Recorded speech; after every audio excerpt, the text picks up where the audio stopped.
All right, so hey everybody. I wanted to give ChargeZoom a few minutes to talk real quick. They had the privilege. No, I'm just joking. They sponsored this for us, right? So we were privileged to have them here joining us and helping make this happen. So first off, before I let them talk, let's give them a round of applause at home. Come on, let's get some hands together for ChargeZoom. So on that note, I'm going to turn it over for a few minutes for Sean here. He is our primary point of contact with ChargeZoom. So I'm going to let him talk a little bit, and then I will come back up. Then Don will join us from GrowthZilla. So have at it. Awesome. Hey, let's give it up for Keith, right? I mean, he's crushing it right now. Awesome. Yeah, and guys, thank you so much for letting us be a part of your day. This partnership between ChargeZoom and NAB is really, really great. It's really wonderful. It's skyrocketing right now via a couple different channels, including a secure merchant and a few others. So I'm excited to get the information to all of you today, everyone listening at home. So let's jump right into it, right? So we're a radically simple solution and a radically simple way to help you gain a bigger portfolio and a bigger share of the market, right? And to be more profitable, right? And so what do I mean by that? So when you think of invoicing, what does that make you think of? Which market? Anybody? Invoicing, right? B2B, right? B2B. Anybody here in the B2B space right now? Anybody? Would anyone like to be? Right? It's a $33 trillion market, right? And a big chunk of that, guys, are businesses not even taking credit cards, right? So there's a huge opportunity. Anybody talk to merchants who use QuickBooks, FreshBooks, Xero, right? That's about what 90 to 100 million QuickBooks users, FreshBooks and Xero, right? So it's a huge market. So we're that radically simple solution to get you into that marketplace, right? So what do we actually do? Again, we're a radically simple solution for the merchants as well, right? We're a radically simple solution that'll save the merchants time and reduce friction in their payments, right? So we connect their online payments to their accounting software. We save time, we save the effort, right? Anyone here ever work with an accountant before or do any payment reconciliation? I actually did an internship one summer with a CPA where that was literally my job, right? So here's a list of transactions, here's a list of receipts, a list of payments, and then here's all the invoices in QuickBooks. Here you go, match them all up. Or I should say, try to match them all up, right? It takes a ton of time doing that at the end of the night, end of the week. I've talked to merchants who literally spend 6 to 12 hours a week sometimes manually reconciling to their QuickBooks. Does anyone in here like using QuickBooks? Most merchants don't, right? They really don't like using it, right? So if you tell them, hey, I can offer a solution that's going to save you time in QuickBooks, because I know you probably don't like spending all that time, right? I mean, that's a huge win for them, right? Again, another huge thing with us. So a couple things. We're the only two-way sync in the market right now, right? So two-way sync. There's no button you need to push. There's no CSV file you need to upload. Everything's a two-way sync between ChargeZoom and the merchant's accounting software. We're actually QuickBooks certified, which is a big deal, right? QuickBooks, they put us through their intense, testing, made sure that we met their standards. They completely hacked the software up, make sure that everything was foolproof.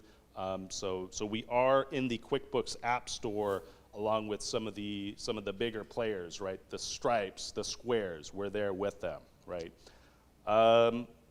Cool. So what's that number one feature that merchants who are using Intuit Payments or Stripe? What's that number one feature they're using? Anyone know? It's that email pay feature, right? So they create an invoice and they email it out to the customer and boom, click here to pay, right? It's really simple. It makes collecting way easier, way more simple, right? Now here's the thing. Has anyone ever seen what the email or the invoice or the pay portal that Stripe uses or QuickBooks uses, right? It's literally an advertisement for QuickBooks, right? It has the QuickBooks branding all over the invoice, all over the pay portal. It's got that ugly QuickBooks green, right, all over the invoice. Does anyone like that green? I had to make sure no one was wearing that color right now, right? Right. It's got that nasty QuickBooks green. It literally says, guys, here's your QuickBooks invoice from John's Manufacturing Company, right? Or with Stripe, same thing. The invoice looks like that big purple monster, right? It's all Stripe branding. It's going to say, here's your Stripe invoice from Mary's Manufacturing Company, right? I mean, it's literally an advertisement for those companies. With ChargeZoom, you're going to be offering that merchant a personalized invoice, a branded pay portal, right? It's going to have that company's logo, that company's name attached to the email, attached to the invoice, attached to the pay portal, right? So it's a branded solution. Guys, no setup fees with us. We actually had originally a slide with pricing, and we took it off. Not because Keith said it, but I don't know. I think there's some synergy there. But guys, pricing does start with us at $20 a month. Okay, it does start at $20 a month. There's a few other plans that we could go into. I'm not going to go too much into it right now, but maybe we can talk later and we can talk about our different plans, right? Everything is quick and simple and easy with us, right? So step one would be, say you have a merchant who's using QuickBooks or who's doing invoicing, right? Card not present, right? Set up a 5-minute, literally a 5-minute demo call with us. Literally, I'm done in 5 minutes. I'll help close a deal for you in 5 minutes, right? The onboarding, there's no software to install to the merchant's computer, right? Everything's cloud-based. It's literally a 5-minute setup, sometimes even shorter than that, right? So again, we're radically simple. We're very user-friendly. Everything is nice and tight and simple and easy to use and to set up as well, all right? Guys, so use us as part of your sales force, okay? We'll do all the selling for you. We'll help qualify the merchant for you. We'll even help you identify opportunities as well in the marketplace for you guys, all right? And we'll help increase that stickiness, right? Research shows that when you offer those features, everybody knows, you've all heard about it. Hey, do you have a pay portal? Do you have a customer portal? Do you have automatic payment reminders? When you offer those features, the life cycle of that merchant extends 16 months, right? They'll stay longer with you because now they don't have a reason to say, hey, maybe I should call QuickBooks and say if they have that feature, or maybe I should talk to Stripe. No, because my agent already set me up with that solution. I love it. It's branded. It's quick. It's easy. It's simple, right? Now, a question that we get all the time is, hey, Sean, hey, ChargeZoom, what are some verticals that I should go after, right? What B2B card not present, who can I call? Who can I look into? We're actually doing a webinar a week from today. So Tuesday, it's going to be a real quick, short and simple webinar, 10 to 15 minutes, where we're actually going to go into, hey, how do you qualify card not present? How do you go after card not present? What are those verticals? What are those different merchants that I haven't tapped into yet, that really nobody's tapped into, right? Again, $33 trillion industry, and most of those businesses not even taking credit cards right now, okay? So there's huge opportunity there. We're doing another webinar specifically with the NAB agent network in a couple weeks as well. But next Tuesday, that's going to be a nationwide ChargeZoom webinar that we're setting up. So please sign up, register for that. That's going to be a week from today. And guys, that's really it. Again, I want to keep it short and simple. If you have any questions, come talk to us. We would love to get you guys a drink, and meet afterwards. For everybody listening at home, there's my contact information. If you have any questions, want to set up a demo for yourself, we'd be happy to do that. But again, the calls with your merchants, literally in 5 minutes, we're done. Onboarding takes a couple minutes. And thank you guys. Really appreciate it. Thanks, Sean. Appreciate it. Right. And everybody, like I said, I will be sending out all these slides to you afterwards. So I have to parse some of them down because obviously with movies and some of the movement and different things, we'll do it in a PDF that we can actually send. So again, thank you, ChargeZoom, for sponsoring today and helping make this happen. Don, come on up. I want to introduce you guys to Don from GrowthZilla. If you guys have ever had the fortunate pleasure of sitting on a demo with Don, He crushes it. And yeah, don't forget to tag us, NAB Transcend, post pictures, take pictures of us up here, speaking, having fun, bringing value. We want to be able to find them later, share them, and bring value to others as well. So on that note, Don, please speak into the microphone as if so everybody virtually can hear you. Sounds good. And here's a clicker, big button will advance you. And guys, Awesome. give it up for Don. Thank you. Thank you, guys.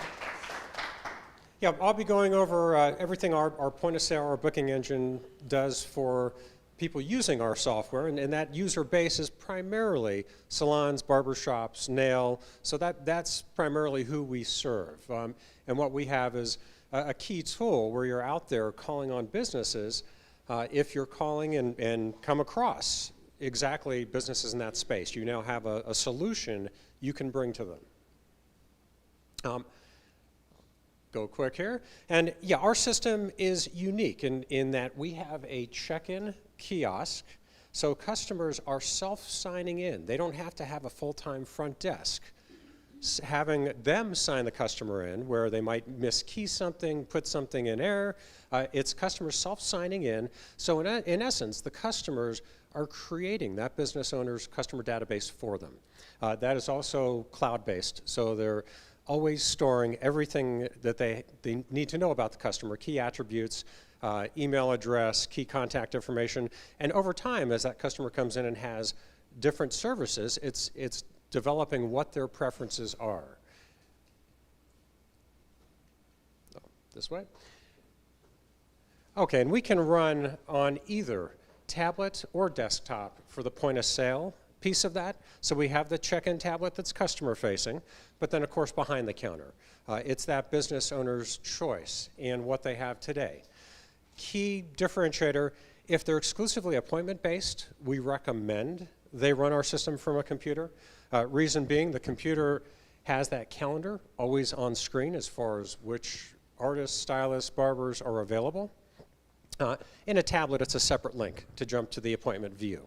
But that's the key differentiator, and when we're on a demo with you guys teamed up, that guides us on whether we focus on showing them the computer instance of that or the tablet instance. And what we call Smart Checkout.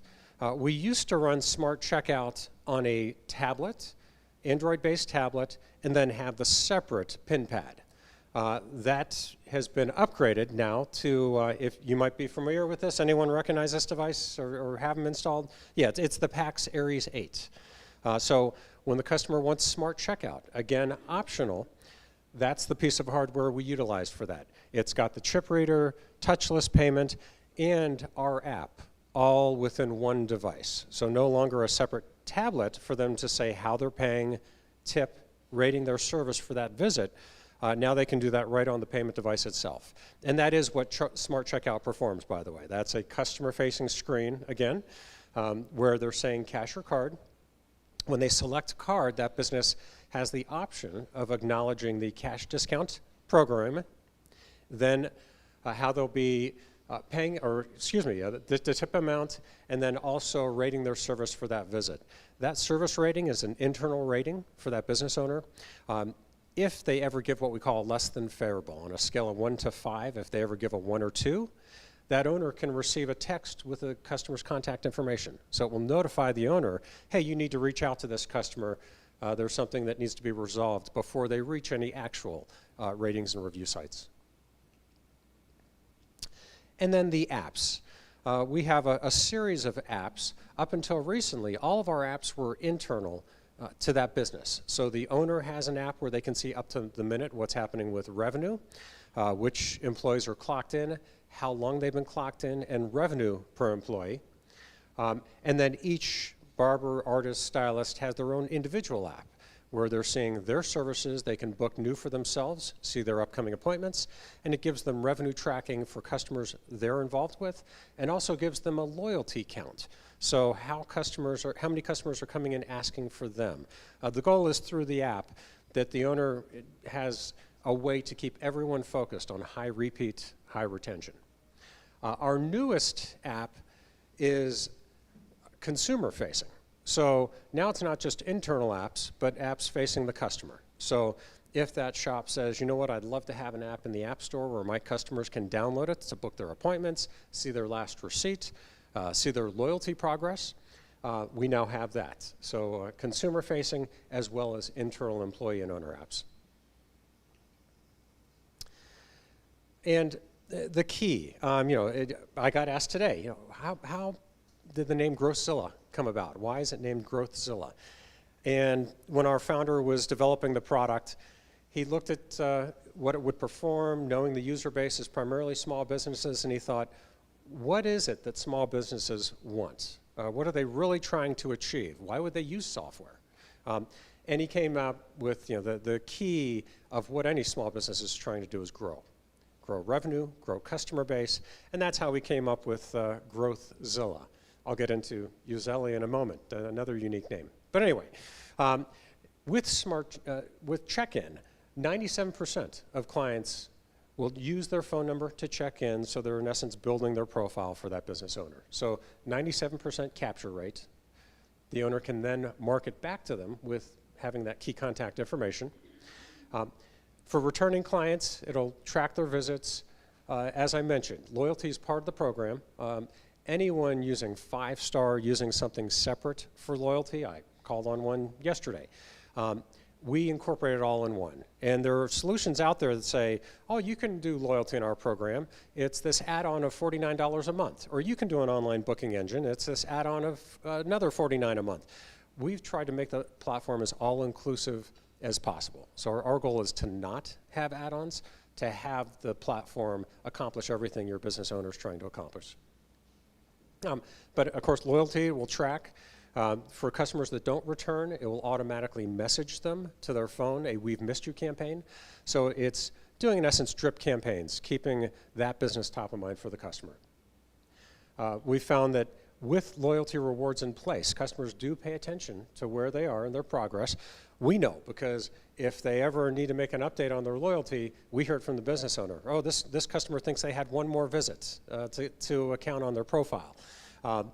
So customers do pay attention. With that, we've seen instances where it's generating an additional $500 to $3,500 a month in revenue. How do we know that? Because when they unlock a reward, our system knows that, and it messages the customer, congratulations, with their loyalty offer. We know if it's come back in and they've applied it, and what revenue they had on that visit. So, of course, the goal is to retain clients, accelerate growth, using Uzelli's Miss You and referral campaigns. Supports referral as well. So any business that says, I want to give a benefit to anyone who refers a customer, it can be set up to do just that, text an automatic offer when they refer someone. And they can also have it go to both the referring party as well as the person that was referred. Save time and minimize errors. If they have a front desk that's in charge of putting customers into their system, we do find it to be more error prone. Why? Because most shops don't consider that their main job. They're busy giving good customer service. They don't consider data entry one of their key skills. And reduce time on phone and no-shows. How do we do that? With our booking engine, we can set it up for card on file. Card on file can be mandatory or optional. We find that does reduce no-show rates for appointments. In the event they do get a no-show, they can do just that, enforce a cancellation policy. So they're still getting some revenue for that time slot that is now open without card on file not producing any revenue. Eliminate Excel and save time preparing payroll. Ours will do commission reporting. It knows every artist, stylist, barber that interacted with a customer, what services they had.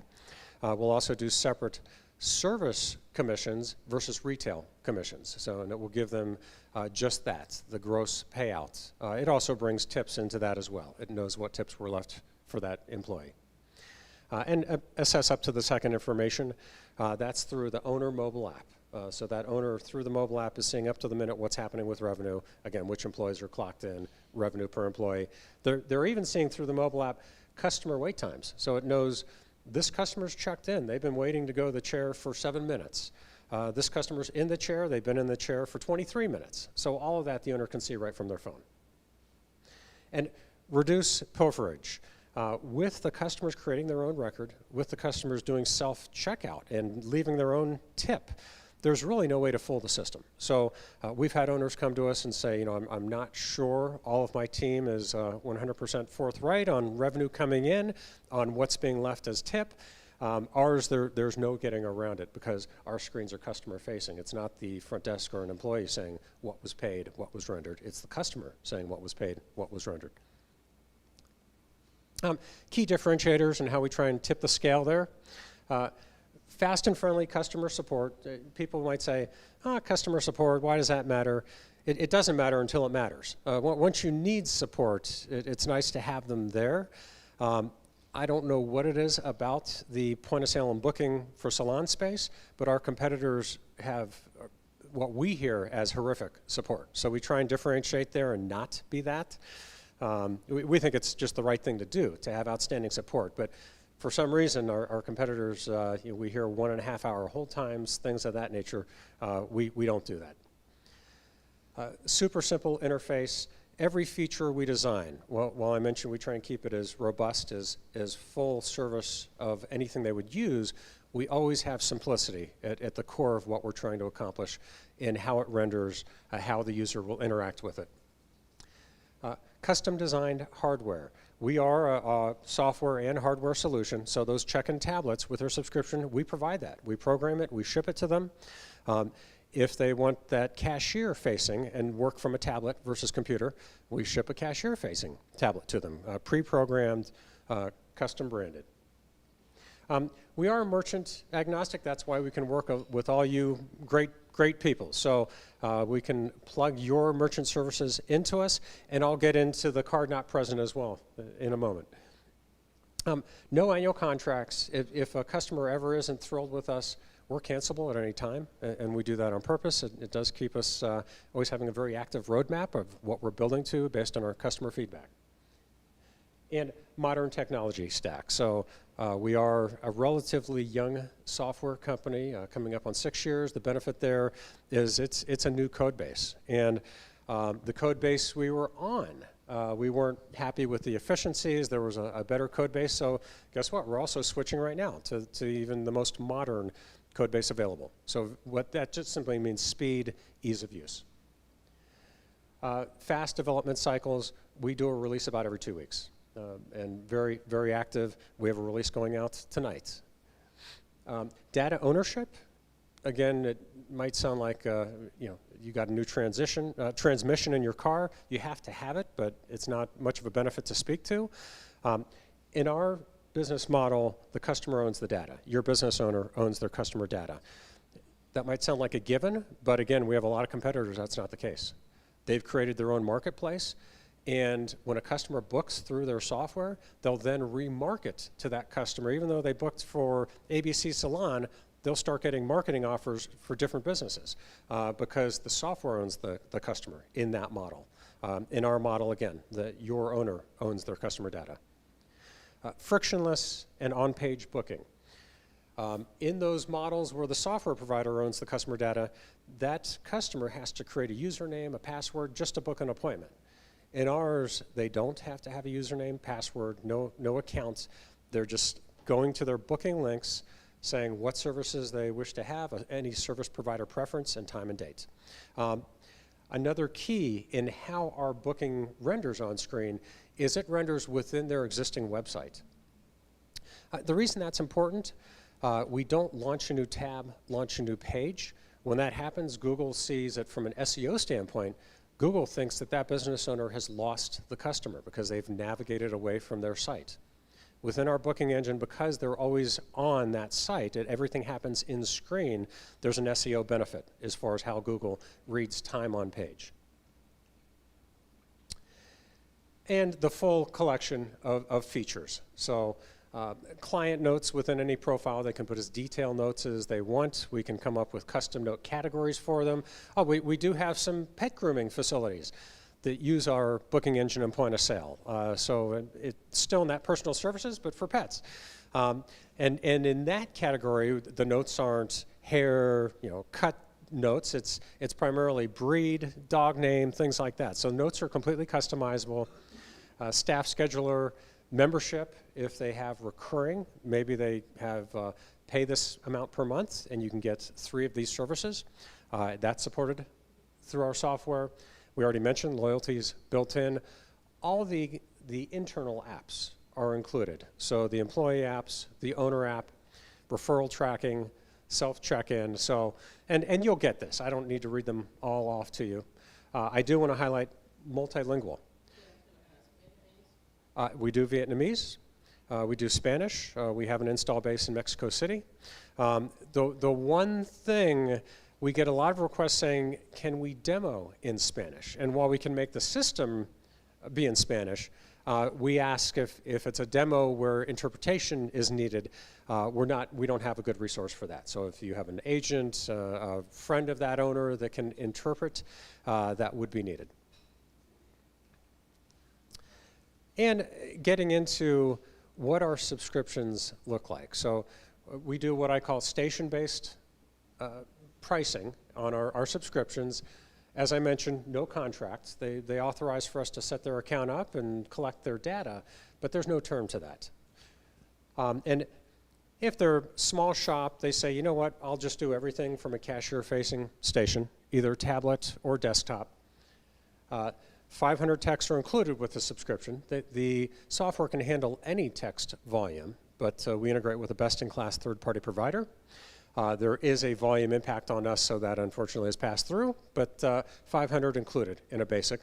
Basic's $99 per month, one-time setup of $299. The equipment stack we now connect through for the payment. It's either the PAX A920 or that Aries 8. How do we differentiate between the two? When they want customer-facing touchscreen, smart checkout, that's when it's the Aries 8. When it's a simple take payment device needed, that's the PAX A920. Our app can be installed on either of those. One note, we're finding with NAB, we need that device to ship released, so not have pay anywhere on it. Right now, we're actually providing the terminals directly when that's needed. All we need from you guys is a VAR sheet. And we can program to that account, have our app running on that PAX device. So right now we're installing on 2 different PAX devices. We are migrating out of, we used to use the S300. We used to use Deja Vu. We're migrating out of all of those, going to just these 2. They're good, solid machines. Again, our app can be installed on them and it runs beautifully.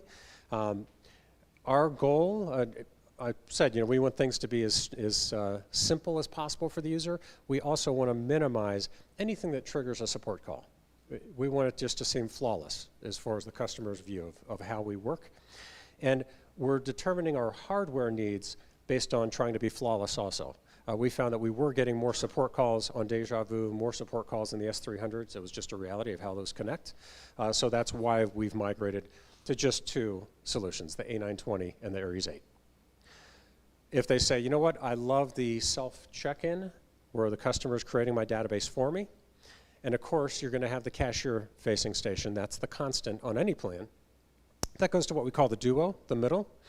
That's $139 per month, $398 setup. That's also, again, the PAX A920. They don't need that customer-facing smart checkout. Or they don't want, let me put it, it's all up to the customer, but if they don't want that customer-facing smart checkout. What we call the Pro plan, it's basically a 3-station or more. Those 3 stations are the customer check-in, cashier, just like the Duo, and then the Aries 8, that customer-facing for checkouts.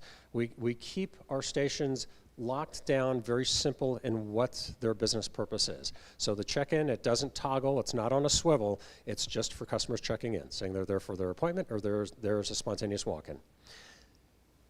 Cashier-facing, just to run customer management, book appointments, and check customers out. And the checkout device, only for taking that device. So again, assigning how they're paying, cash or card, tip, and rating their service. So that's the equipment stack and what that looks like. We also confirm with them if they need any what we call additional equipment. That's the cash drawer, receipt printer, scanner. Our inventory is so easy to add to carts, to manage inventory. We find most businesses really don't need a scanner. We are setting up a chain now that has up to 1,000 products per location, so they will need a scanner. That would be a lot to search through, even though we have a quick search at the top of the inventory area. But most don't have that much product. Most, I find, have 30 to 50 items at most when we're talking about personal services and their shampoos and other products that go along with that. So touch simple, but scanner is an option there. And getting started.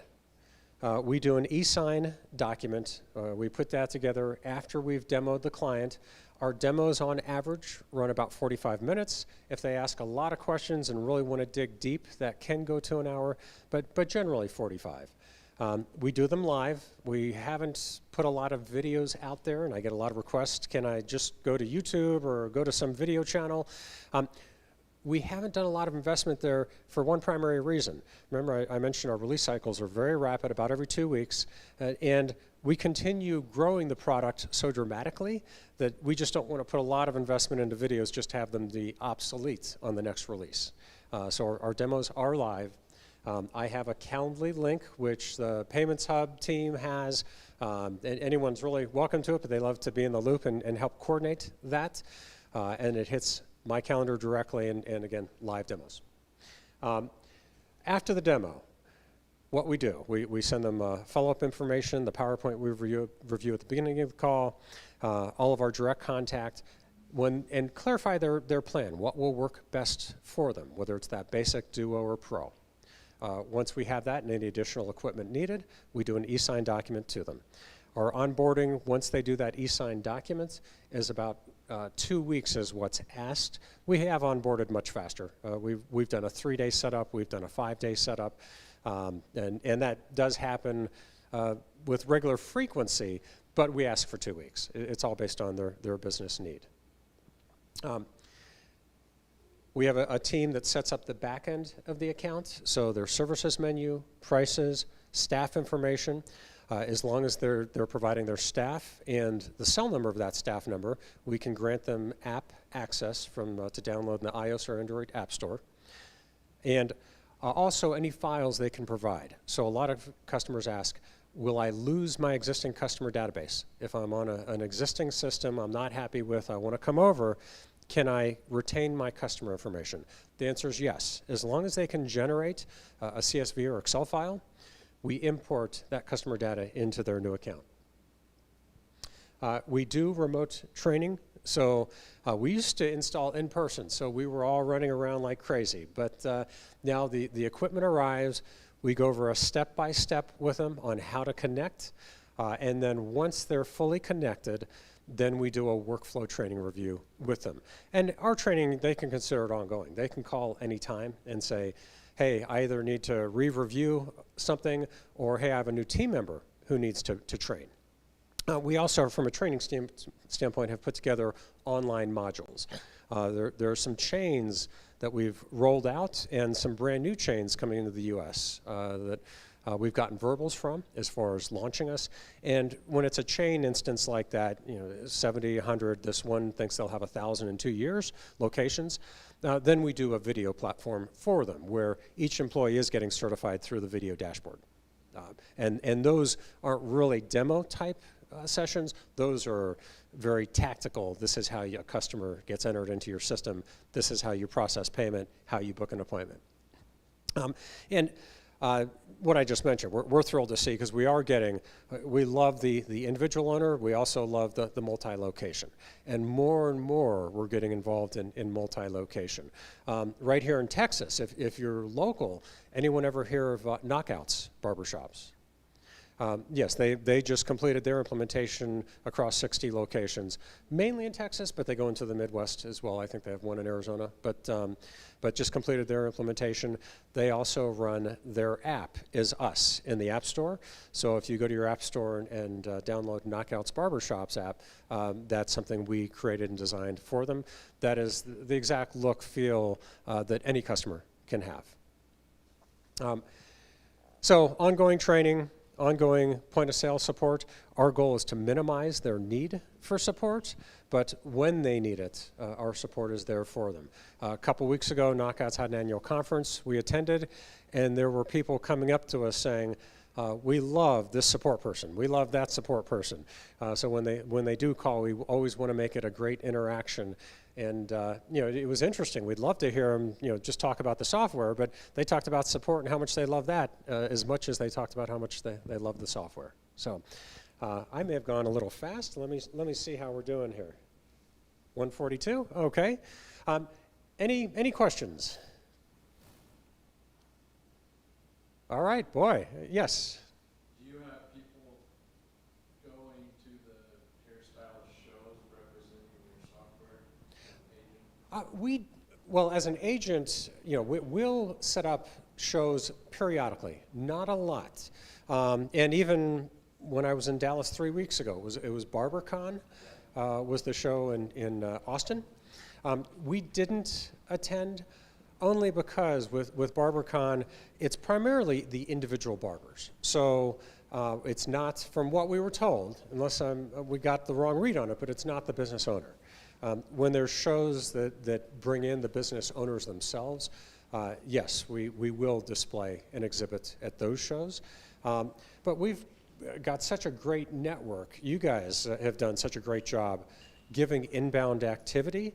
Even our ability and the focus we put on shows, it's not one of our key channels. I'll just put it that way. But because just word of mouth, just the network of agents, you guys, the feet on the street, give us so much activity coming in that keeps our pipe pretty busy.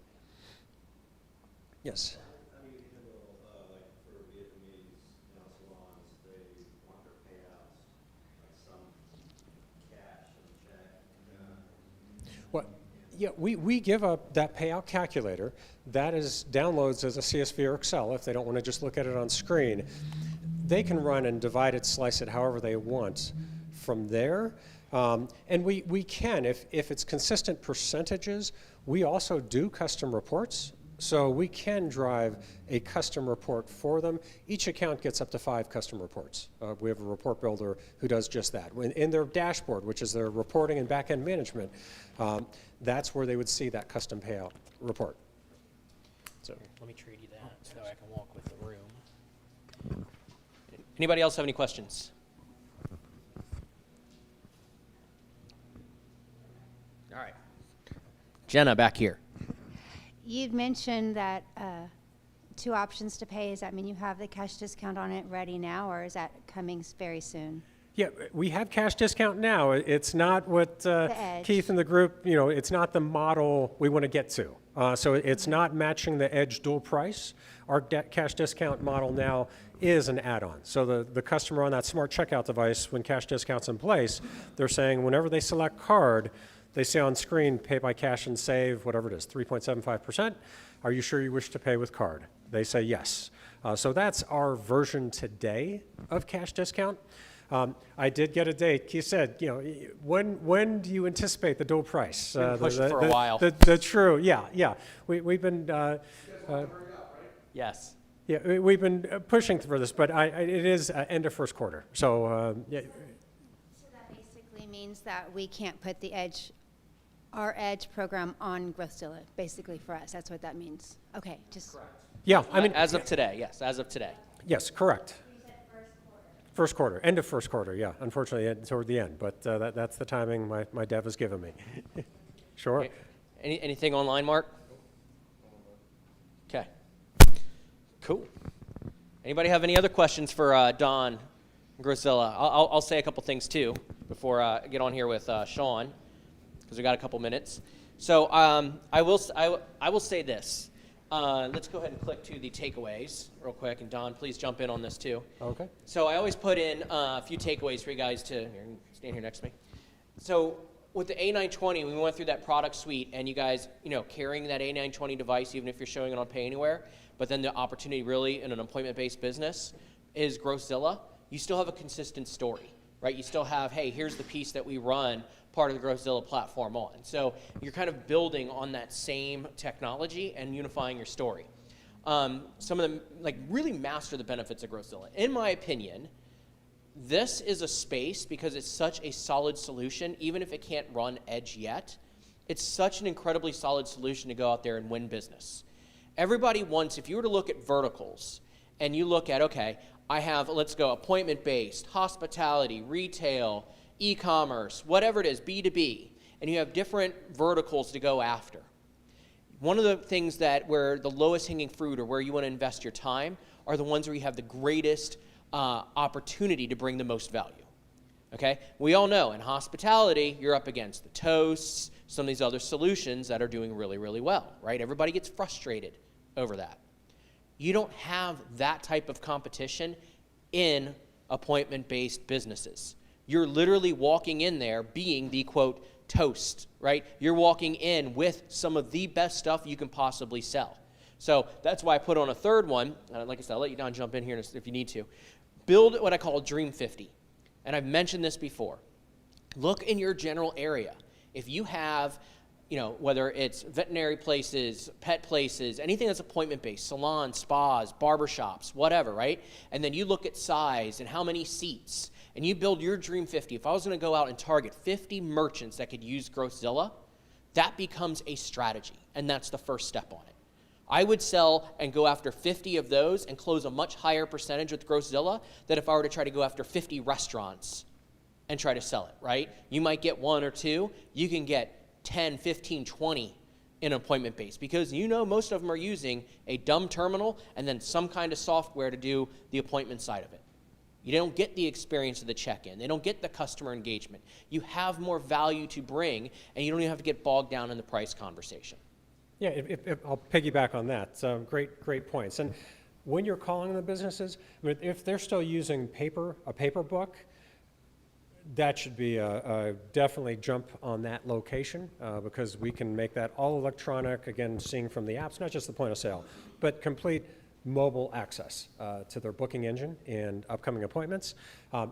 Also, in our space, the founder and I say, our competitors, in a way, make it easy for us, because there's a lot of frustration out there. And we don't do a lot of marketing to our downfall. We should market more, but we're fairly quiet as far as a name out there. A lot of people say, I'm glad my agent brought you guys to me, because I hated my current solution. It crashed all the time, it was buggy, or it was just hard to use. A small chain in the Northeast of barbershops came over to us, and they said we eliminated their current solution. They said it took about 11 to 13 clicks was their estimate to get to what they get to in 3 clicks in us. So again, streamlined, easy to use system. And a user base, competitors out there that make it easy for you to find a niche and open a door there. And if you can identify a pain point with our current solution, our closing ratios are extremely strong. I'd venture to say well over 90%. Strong closing rate, any customer would bring us, but especially if you can identify a pain point in their, in their current processes. And honestly, one of the easiest ones, and I'll reiterate because I know you hit on it, that I personally love is, with your current system, can you currently send text messages, checking in on them, or sending messages of love and appreciation? If the answer to that is no, don't you want to? Don't you want to be able to tell your customers that were in here last week, we really enjoyed seeing you, can't wait for your next time? Right? The idea of being able to drive revenue through the point of sale system, that's the lowest that's the easiest, quote, pain point and perk, both to pull out that they may not even know that they have. By simply asking the question, can you currently engage? So even if they're using Square with their appointment-based aspects and everything else, great. Okay, I see Square, but I'm not going to point it out. I'm just curious, with your current system, can you, if I have an appointment, can you currently send me a text message that says thank you for coming in, like 2 weeks later at the whim? Can you send me a text message when it comes up on 4 weeks from when I got my nails done and you haven't seen me yet? And it automatically sends that out saying, hey, we know it's been 4 weeks. Is it time to get back in here and get your nails done? Like the ability for a system to automatically drive revenue, again, that's that value sell. That's that bringing that game on it. And specific to Square, since that name came up, ours will go much deeper, has a lot more full functionality than Square. Simple things that you may not think of. But if a father-son come in, Square, it's difficult to merge records. If say a customer comes in and has services done in that location by 2 different service providers, in Square, that has to be 2 separate records. There's no way to indicate that Bill did the haircut and Joe did the beard trim, just as an example. In ours, you assign at the service line within the single customer record.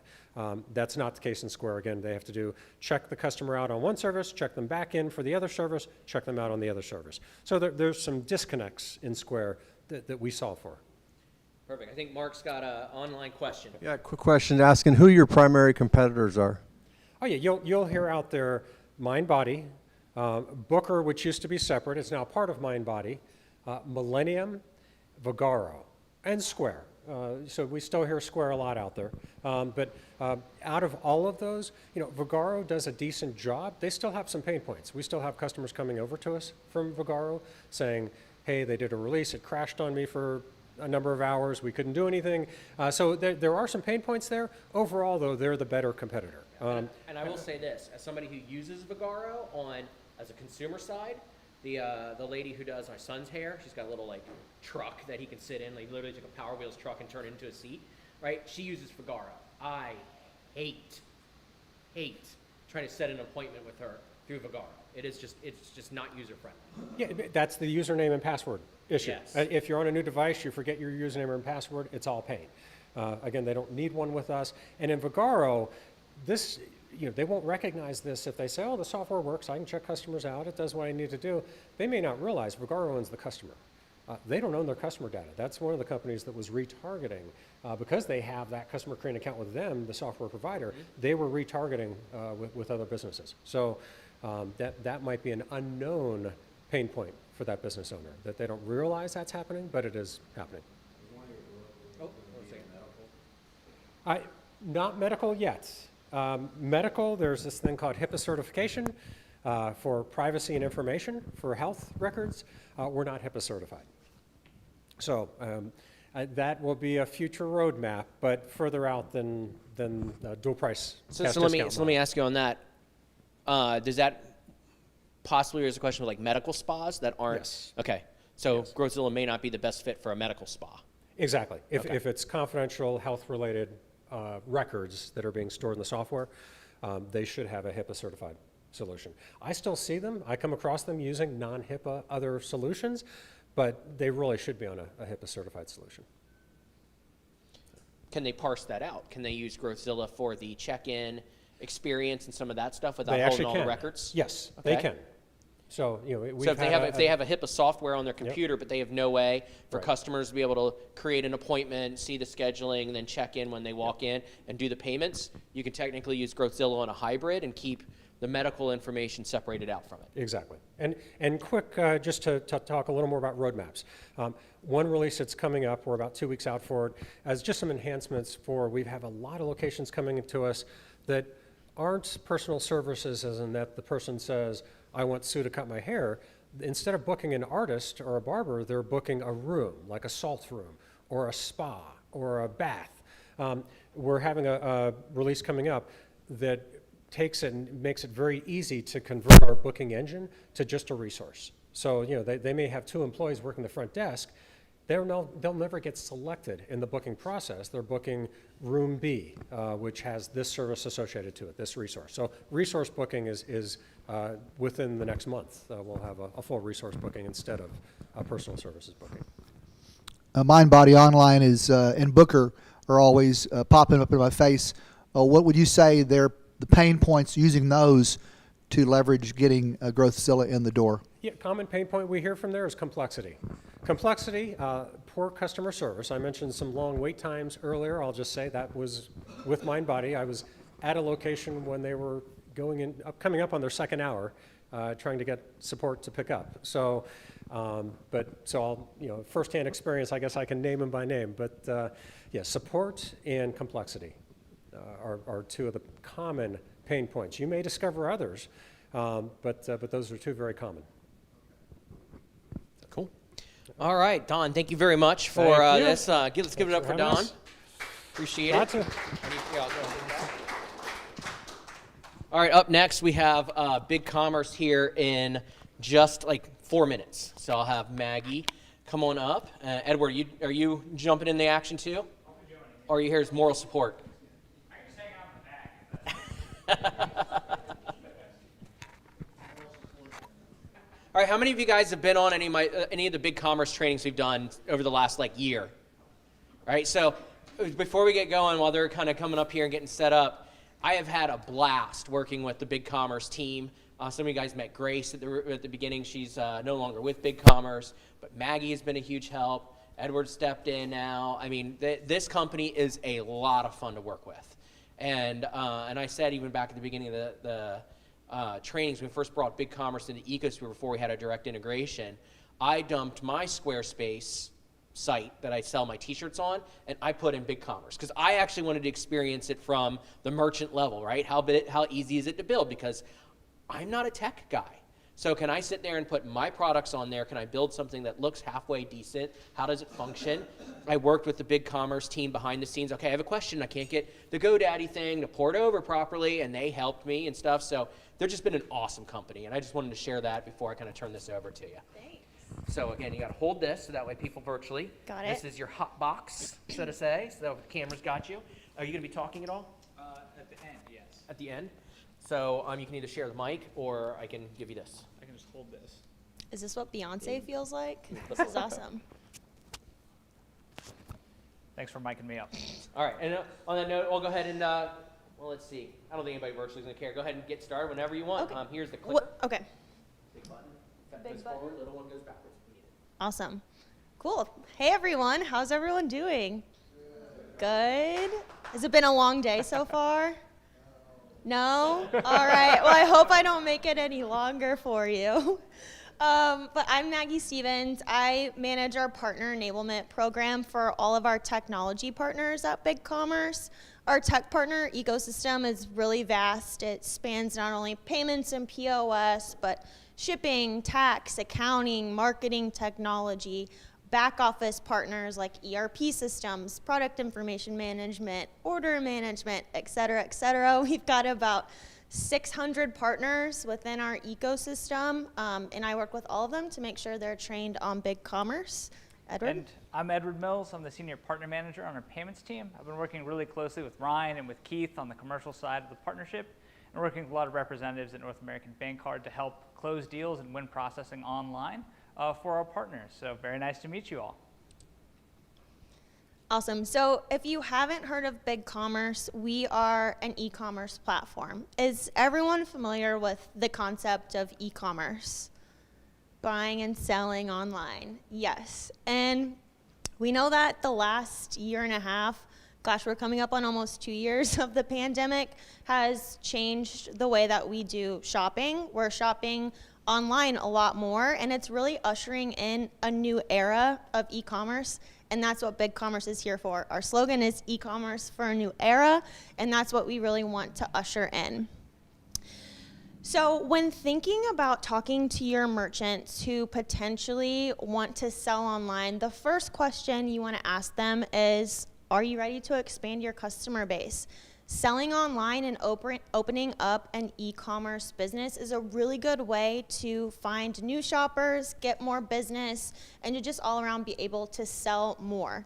And if you're talking with them and they're not selling online, if you take a look at these stats, they're pretty compelling. If they're not selling online, they're missing more than half of the addressable market. Everyone is shopping online now. Last year, retail e-commerce went up 32%. It's just going to continue to grow. It's going to be a $24 billion industry by 2024. So getting online is really crucial for any of your merchants who aren't already selling online. And if they are selling online and they're on another platform, they should really talk to BigCommerce. I'll give you guys some pointers on, why we're the best out there. But really just make sure if they're not selling online, they're thinking about it. So enter BigCommerce. So what is BigCommerce? So we are a flexible, open SaaS e-commerce platform, and we want to help merchants sell more no matter what stage of growth they're at. So we work with merchants that have never sold online before. They're coming online for the first time. We also have merchants that are doing north of $50 million in online sales. No matter what, we can help them. We have over 60,000 merchants live and transacting on BigCommerce. They have really awesome, innovative stores. We have some of the logos here. You guys can go check them out. The stores span across multiple segments. Of course, we think a lot about e-commerce being B2C space, but B2B businesses are also coming online as well, especially in 2020 when the world kind of shut down. A lot of B2B companies were like, crap, we need a way to keep selling. So they're coming online. And we also work with folks doing hybrid B2C, B2B as well. And then D&B stands for digitally native brands. So think of brands that were born online. Maybe they started on Instagram building a community, and then they wanted to start selling their products. So brands that were always formed online, that's what a digitally native brand is. And the great thing about BigCommerce is that it's an all-in-one platform. It provides businesses with everything that they need to sell online, from the design, being able to go in and set up the store, make it to their branding needs, not having to code. You don't need to know how to code to use BigCommerce. All drag and drop visual editing tools, very easy to use. We also will help merchants be able to merchandise their store. So maybe on the product page, they want to put an upsell button, or they want to bundle products together, really be able to sell more. You can do that with the BigCommerce platform. And then, of course, checkout. That's one of the main parts of being an e-com platform. We help merchants be able to check out. And really what we're just giving merchants is the ability to not only build their store, but market their store as well, and at the end of the day, sell. So what makes us different? We really have a unique market position out there because we are giving enterprise level features out of the box. And because we're a SaaS platform, merchants will get high speed, really low cost, and a high return on investment in leveraging the BigCommerce platform. We're really helping businesses get a competitive advantage against their competitors because of this great benefit that we're offering. Looks like we had some formatting issues. But this bottom part here really just talks about kind of what I was touching on the last slide, where we're giving a comprehensive all-in-one platform. We're helping with design to catalog management, order management, shipping, checkout, etc. I think Keith will be sending this deck out later, and the rest of that cutoff slide will be there that talks about that. So I think it's important to talk a bit about what BigCommerce is and what it is not, because sometimes there's a lot of confusion with e-commerce. There's a lot of new channels that are popping up every week for people to sell online. So let's talk about what BigCommerce is. So e-com platform. A lot of people probably have heard of e-commerce platforms as being a hosted shopping cart or an online store builder. That's what BigCommerce is. And we also are supporting B2C, B2B, and hybrid companies as well. So more importantly, I want to touch on, what BigCommerce is not. So we are not going to be like a full service agency or website builder. We have a lot of smaller merchants that when they sign on to BigCommerce, they say, okay, well, you go build my store and launch it. We don't do that at BigCommerce. Most folks will either get the products in themselves and set up their shipping, tax, accounting, etc. themselves, or they'll outsource it to an agency, but we don't do that in-house at BigCommerce. We're not a payment provider. We have a competitor that has their own proprietary payment solution. BigCommerce doesn't have that. We're payments agnostic, choose whatever you want. And we don't have any intention to ever building any proprietary payment software at BigCommerce. We're not just a website or a blog builder. We do have some folks that come to us saying, I just want to build a website. I'm not selling anything. Not a good fit for BigCommerce. You really need to be selling some sort of physical good. And while I'm on that topic, we're not a good fit for service-based businesses either. So I have a buddy who last year during the pandemic decided he was going to be like a master pergola and deck builder, and asked me if he could sell that service on BigCommerce because I worked there. I was like, no, buddy, you got to be selling a physical good or product. So no services on BigCommerce, just not a good fit for that. And lastly, we're not an online marketplace. We're not like an Amazon or an Etsy where you could like have hundreds of people out there, distributors like uploading products onto a BigCommerce store and selling. We don't really dabble in that at BigCommerce, but we do have native connections to marketplaces. So if you want to push your products from BigCommerce to Amazon or to eBay or Wish or Walmart Marketplace, you can do that natively within BigCommerce. So we can help businesses get on other marketplaces, but we are not ourselves a marketplace. Does that make sense to everyone? Does anyone have any questions so far? Yes. No software download, selling software. Nope. Cool. Awesome. All right, so now that you guys have some background info on BigCommerce, who we are, what we do, I want to give you guys some information on some low-hanging fruit that you could go after, today or tomorrow if you guys are talking to merchants that are interested in e-com. So first would be new merchants that you guys are signing up. So you can really provide a lot of value to your new merchants by telling them that they can expand their business online. That's a really valuable tool for them. We know that e-commerce is going to stay, so developing an omni-channel strategy is really important for the longevity of businesses. The second other easy win would be Shopify or Magento merchants. With BigCommerce, we have more features that we offer out of the box. More features are offered than with a Shopify store.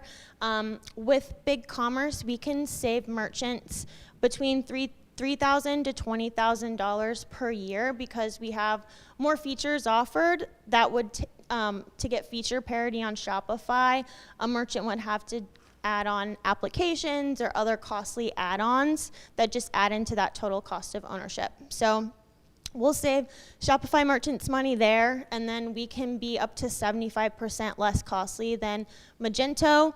Magento does have a SaaS offering now, but their open source platform can be very expensive. A merchant would have to pay for hosting, so they'd need to get a hosting provider.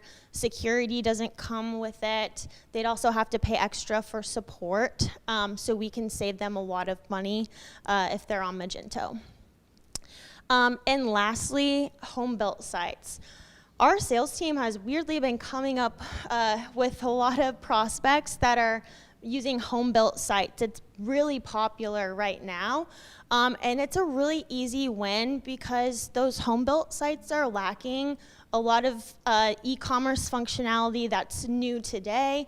It's harder for merchants to do true omni-channel on home-built sites, and you can really offer them a great attention getter and cost and time savings by talking to them about BigCommerce.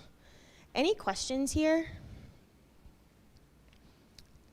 Yes. Home sites mean like WordPress sites, things like that? So something that they have built themselves, a homegrown site, like they have built this technology themselves. They went out and hired a developer. They're not leveraging like a BigCommerce or a Shopify or a Magento. Any other questions? Cool. Okay, so I'm going to cover pricing real quick. So we effectively have 4 plans at BigCommerce. We would call these ones that you see the pricing here, those 3 plans, BigCommerce Essentials. Those are for folks doing less than $1 million in online sales. And then BigCommerce Enterprise would be for folks doing over $1 million in online sales. So talking about the Standard Plus and Pro plans, those are all amazing plans. They come with the enterprise level features out of the box. We really just recommend standard for folks that are just getting started out. Maybe they've never sold before, or they're coming from another platform where they didn't have a lot of sales. That's a good starter plan. That they'll get pretty much everything that they need to get up and running. The Plus plan is really good for businesses that have maybe been around for a little bit. They're starting to experience some growth. They want to start leveraging some more marketing tools. They want to increase their conversion. That's a good plan for those types of businesses. And then the Pro plan, I'd really recommend Pro plan for any B2B merchant, especially it comes with features that are really important for B2B businesses. But we really talk to Pro stores for folks that are doing like above $150,000 in online sales, more for higher growth merchants that are doing less than $1 million in online sales. And then enterprise plan is custom pricing, generally starts out around $13.50 a month. And the great thing about our enterprise plan is it comes with some great entitlements, like you get an implementation project manager to help onboard you onto BigCommerce. And then once the site is launched, you get then transferred to a customer success manager that will work with the merchant for the whole time that they're on the BigCommerce platform. They will handle any escalations if needed, technical support, help them like get to the right technical support. They do like QBRs with them, really just do health checks with the merchant. Any questions on pricing or the plans? Yeah. PBR? QBR. So quarterly business review. Yes, sorry. They might get Yeah. a PBR with them later. Yeah. But, that's unknown. I'll take that. Awesome. And then Edward's going to talk. Yeah. Do you want to come over here? Sure, so I'll get come on to the the X spot marks here. the spot. I got a microphone. Oh, yeah. Thank you. So if you're working on opportunity, whether that's existing or prospective, we recently launched our integration with North American Bank Card and EPX. And so, if you would like some assistance in the opportunity, or you're trying to win some business, they have some e-commerce needs, you don't really want to delve into that, you're focused on the payments, you can use our lead submission or referring form here to get a sales member from our team to join you in the conversations, walk them through the e-commerce aspects of the deal, and then help with the setup and initial contracting with the merchant to get them up and running online. So this is something we're already doing with North American Bank Card. It's been very successful so far in helping win closing some deals. And so, please leverage this that you see fit. There's a link within the document that we'll send out afterwards that can be used to reach this page. And in the form itself, there's some pretty key pieces of information that we need to make sure we get the right rep from our side to reach out to you and coordinate on the opportunity. They're listed here, but ideally it's their annual online revenue. So are they already selling? What's their online value right now? Where are they located? That helps us regionally, identify the right person to assist. Any sort of contact information. You can even put your own information if you don't want them to reach out to the merchant right away, but rather call you. And then just title and other details. And at the very bottom, there's a long form notes section. This section's really helpful if there's any pain points that the merchant has expressed to you, any details around the merchant, hey, this is prospective to me, let's coordinate together, here's what I'm going after, etc. That just gives us the details that we need to make sure the conversation starts off on the right foot. So this is a great way to get an extra hand in closing a deal, or getting a merchant online to use y'all's payment gateway and just win more opportunities together. Any questions on the deal registration aspect? I have a question about the pricing. It says, are all plans compatible with POS integration? Yes.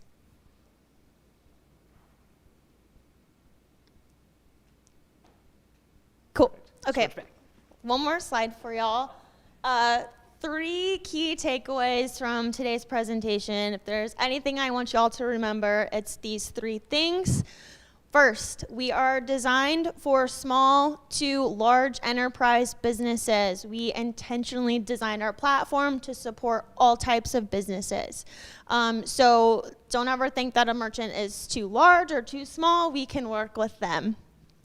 Second, we are focused on being number one in e-commerce. We do not want to, like I said, go out and build any proprietary technologies at BigCommerce. We are a partner-led company. We want to go out and find the best of breed partners to partner with, and we are payments agnostic as well. So we're gonna focus on being number one in e-commerce. We're gonna let y'all focus on the best thing that you do. We'll partner together and go out and win business together. Third, in comparison to our competitors, we have more features built into our platform. We have stronger search engine optimization so merchants can get that great organic online traffic to their site. And we have no transaction fees. So those prices that you saw for our pricing, that's all they pay for per month. There's no transaction fees or hidden fees associated. That's all they're paying to BigCommerce. Any questions on the takeaways? Nope, I think that was my last one. Yes. Oh, for sure. So let me, I'm going to jump in and add a little bit, and then we'll take a break before Sean joins us. We do have a question online.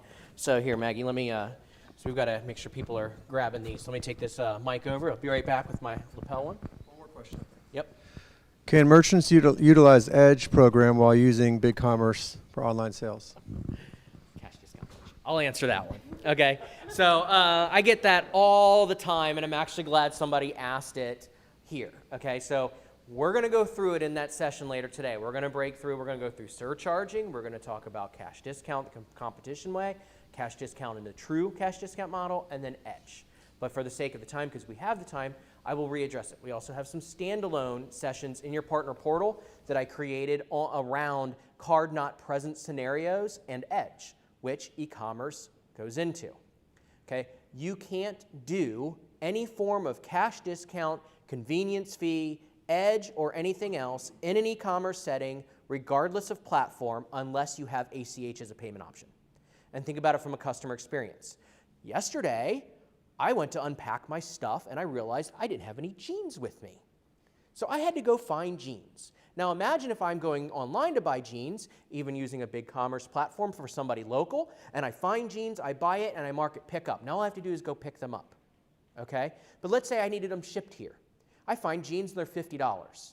I go to checkout and all of a sudden it's $52. Why is it $52? Because I added a fee of some sort, and online it has to be a convenience fee.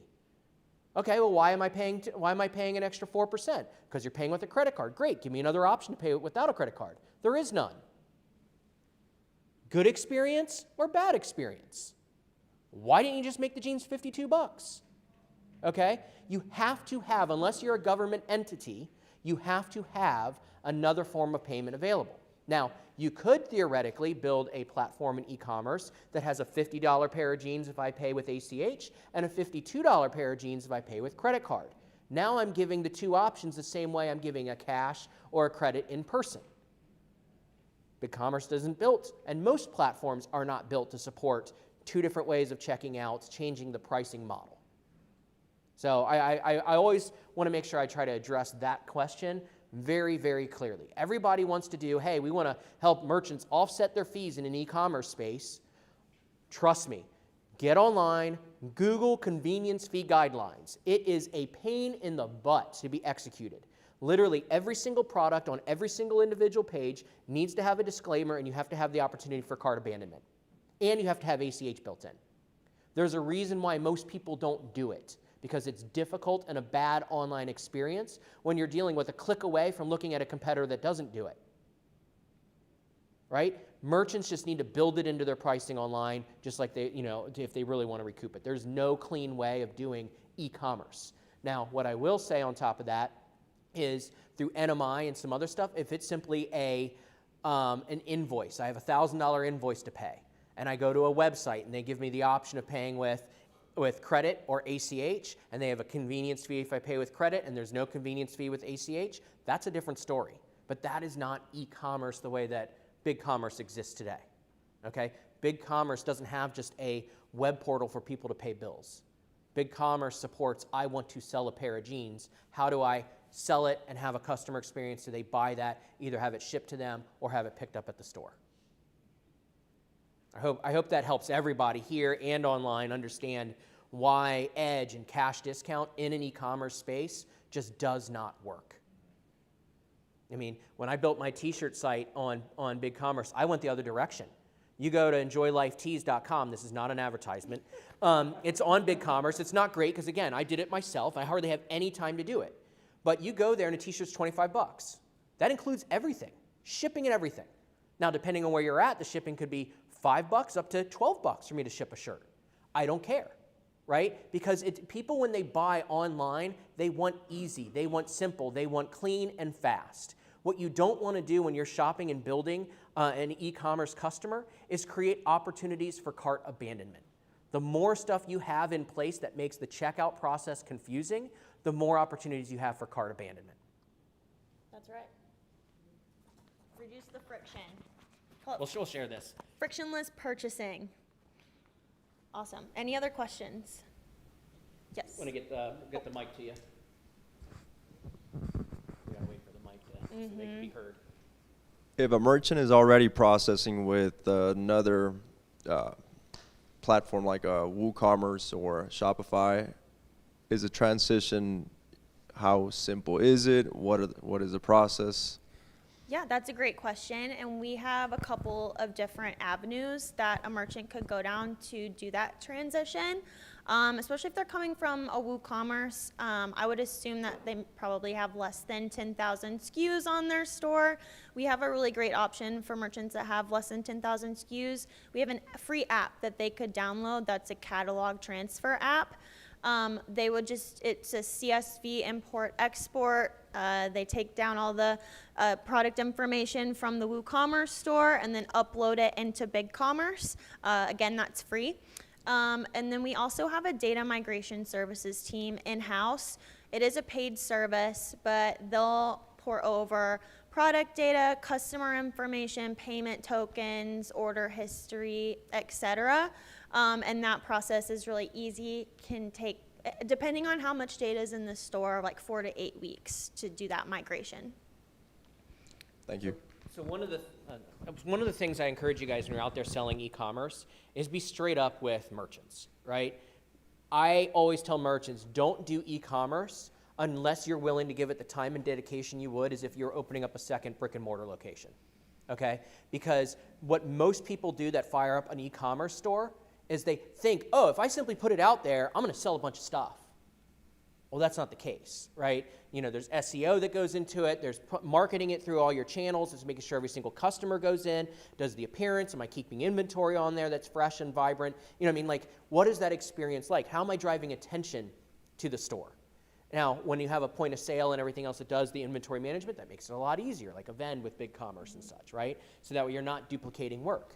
But I tell people, if I'm planning on putting an e-commerce site together and then not doing anything else, it would be like me making this amazing retail store, putting it in the industrial park sector of Fort Worth, and then on top of that, I'll put it on the back of another building and not put a sign out front. You could walk in and be like, holy crap, this is the most amazing store I've ever been into. But location's everything, right? Digitally, you can have a location, but people need to have the time and be willing to put the time and energy to man their online store and treat it with the respect that they would another brick and mortar location, or they're just going to end up putting in this investment of time and money, not get the results that they want. They've got to make sure that they understand what they're getting into. Anything else? Does that data transfer include images? It'll do product images. Yeah, so the question was on the data transfer, and to reiterate, you can engage the BigCommerce team, and again, it's like Maggie said, it is a paid-for service, but they will help port over things. Now, what BigCommerce doesn't do is they don't do the design, right? BigCommerce does not have somebody that goes, hey, I'm going to build your site for you. They can use third-party people, and they have resources, right? They've got the templates that people can pick from. So let's say I already have a Shopify site, and I've got 8,000 items, let's say, right? I can go and find a template that matches the template I have for Shopify or one that I like. Then I can engage the BigCommerce team, and they can help take all my products and data and move it into there and make it function. Awesome. But let's say I want a site that's custom built and custom looking. I don't like any of the templates I'm finding in the BigCommerce thing. BigCommerce has third-party designers that that the merchant can contract with and pay. They will build the site and the experience, and then BigCommerce helps port everything over. So again, it's understanding the expectations and everything with the BigCommerce partnership that will help you guys set up for success. So on that note, we've got a few minutes. We've got 15 minutes till Sean, who just walked in back there from Cash Buoy, and I do a little rapid fire. So how about we take a quick break, check email, stretch your legs, use the restroom, grab a drink. Everybody at home, we'll be back in 15 minutes. You're not going to want to miss this rapid fire, but first, give it up for BigCommerce. Thank you guys so much.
All right.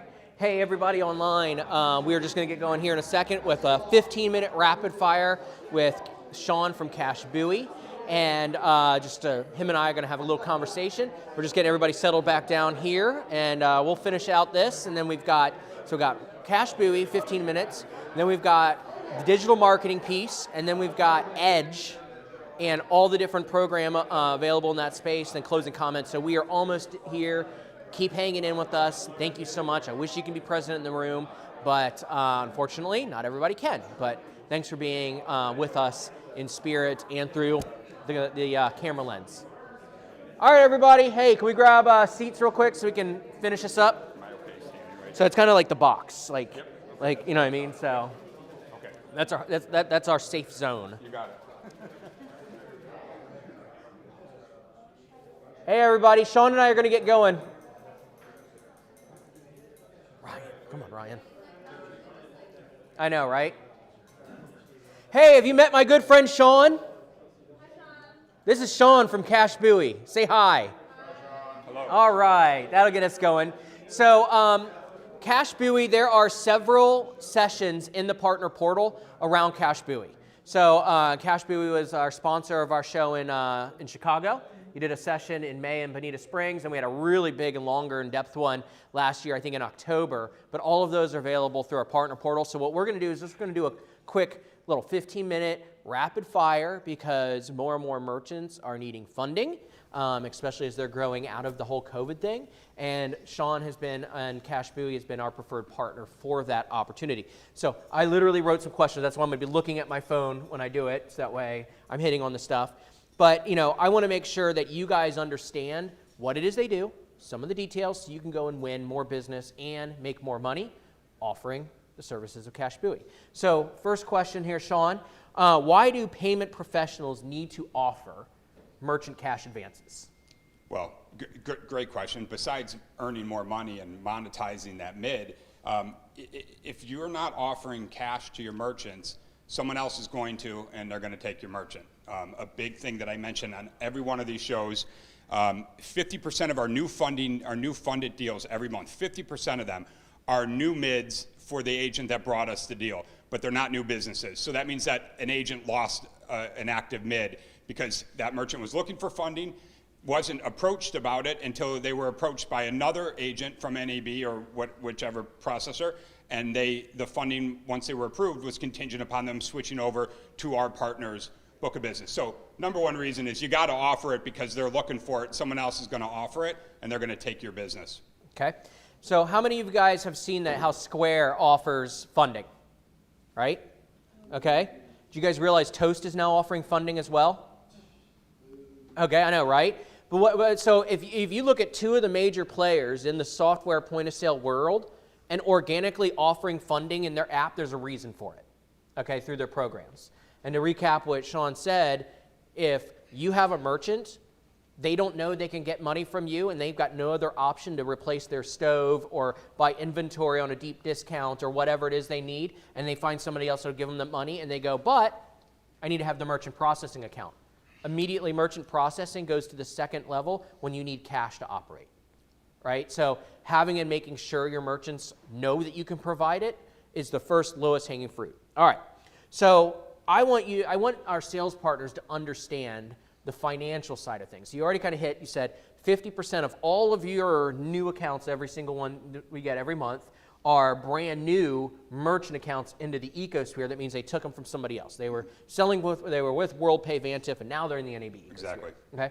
So how much do you guys pay out on commissions on average per month right now? Because I know your volume's been taking off and everything. So how much are you giving sales partners like the people that are online or here in the room every month to bring deals?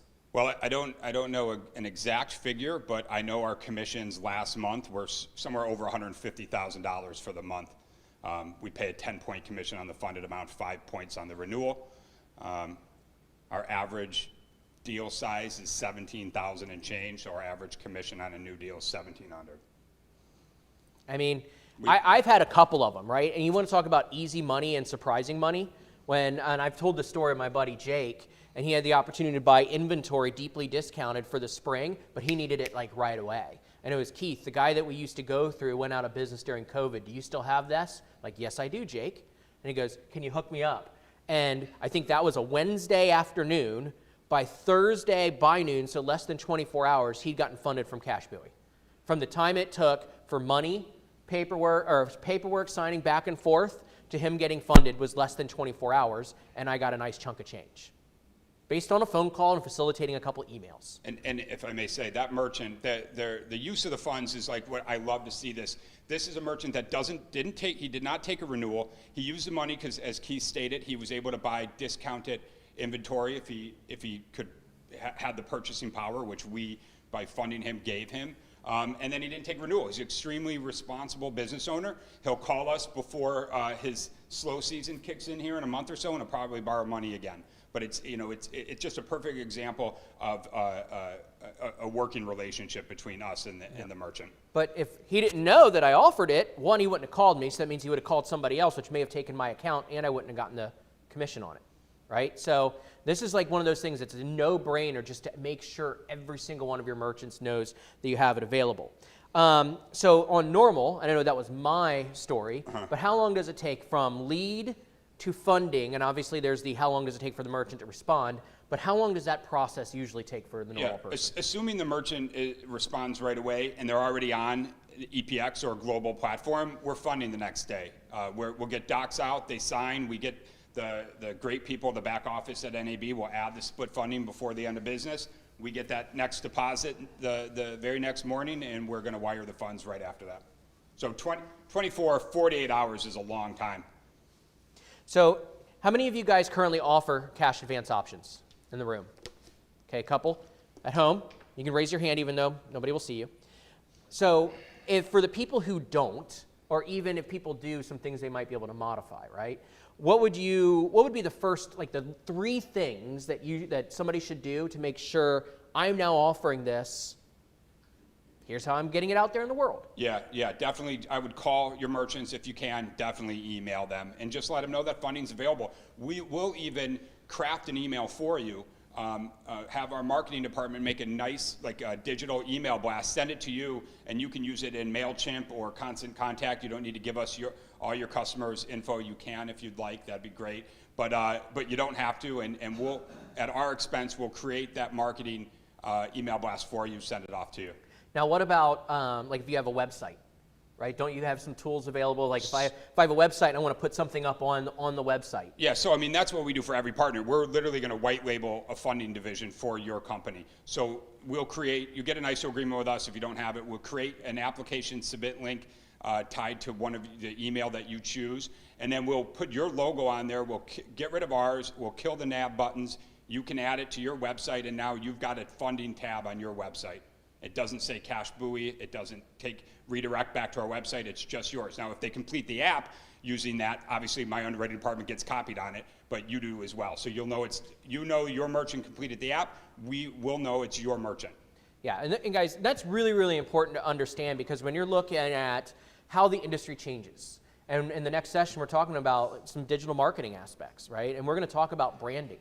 Like, you have a brand, whether it's Keith Sampson, whether it's my company, whether it's whatever, right? Even if you're a sole independent operator, you have a brand.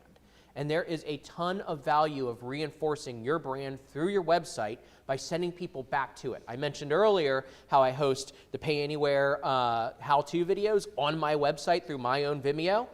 This is another one of those things. Like, why do I want to give up the opportunity to have people going back to my website, which I also have a referral button, it also has point of sale, they may find other things they need, when I could be sending them back to my website to apply for funding, right? I want them to keep going back and driving that brand recognition. It's really, really important.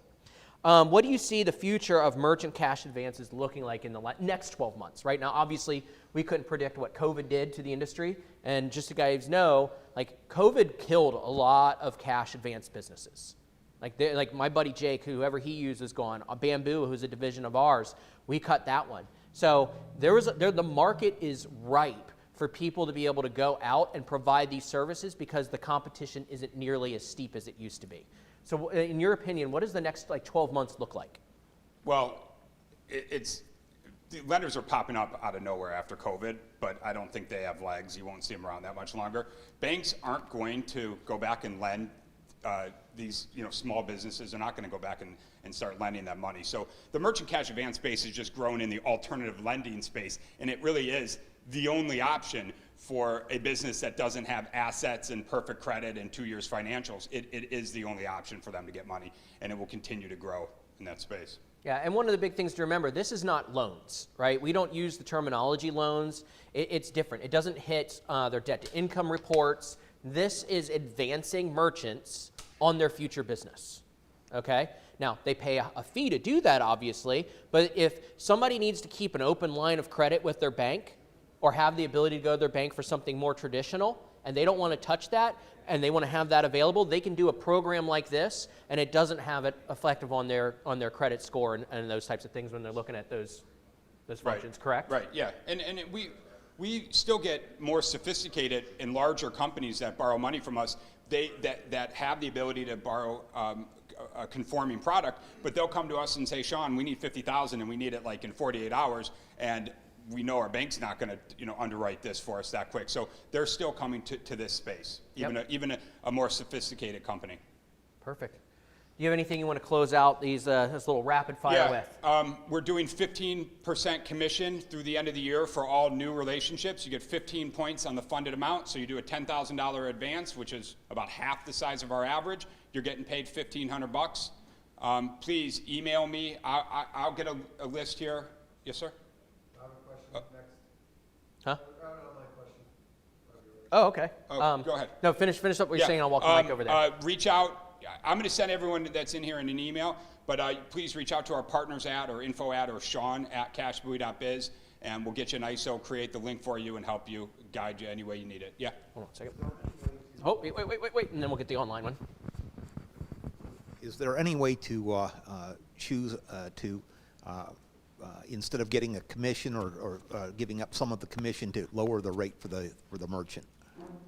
Yeah, that's a great question. 100%. The answer is yes. So we actually didn't like the whole concept or model that other lenders were using where they allow the partner or agent to manipulate the price. So we just have the commission at default 10 points. If you want us to be more aggressive on the factor rate, we 100% will have that conversation with you, and we'll come down as well. But we'll never do that without talking to you first. Okay, thanks. All right, I think we got one more question online, and then we'll jump over to our next session. Do you do ACH only for repayment, or still do old school per transaction payback? It's a great question. Everyone says it's old school, but we're like the only ones doing it now. Like, I know, right? We only do split funding remittance. We no longer have an appetite for daily or weekly ACH. And again, we have a presence in the payment space, so we want to get paid back through their payments, and that's why part of the reason we don't do ACH. We actually add a lot more value to you guys, to your mid, by getting paid back through that mid, because your attrition rate will go to 0. Is there a credit pull? Did I hear correctly that it does not affect credit score? So what Keith was saying was, I believe from like a reporting perspective, we aren't reporting to the bureaus. We do run credit. We fund all the way down to a 500 score, which you'd think is everyone, but it's not. Their credit, as long as it's above 500, is not going to play a role in whether or not they're approved or declined. It will, however, play a role in for how much they're approved for relative to sales and the factor rate. So we do run credit. Yeah, it just won't, to clarify and make sure I'm speaking correctly. Yeah. When people were to go to look at a traditional loan, they pull debt to income and they're looking at all the reporting. This isn't being reported as, oh, they took out a $20,000 amount. That's right. You know what I mean? So it's not showing on there. If they're going to buy a home or a car or something. What about years of business? Great question. We don't have, if they've been in business for 3 months, we'll fund them if they have enough volume. They need to have a minimum of $10,000 a month, but we will fund new businesses. Yeah. They have to have a minimum of $10,000 a month in credit card processing volume. Yep. But even still, everything is comparable, right? They do $10,000 a month in credit card volume. They're not going to get $100,000 in a finance amount. No. You know what I mean? So it's all comparable based on need and stuff. The numbers they have to make sense. It's all relative to sales. Yep. All right, Sean. Thank you so much, you. man. Appreciate Thank it. you.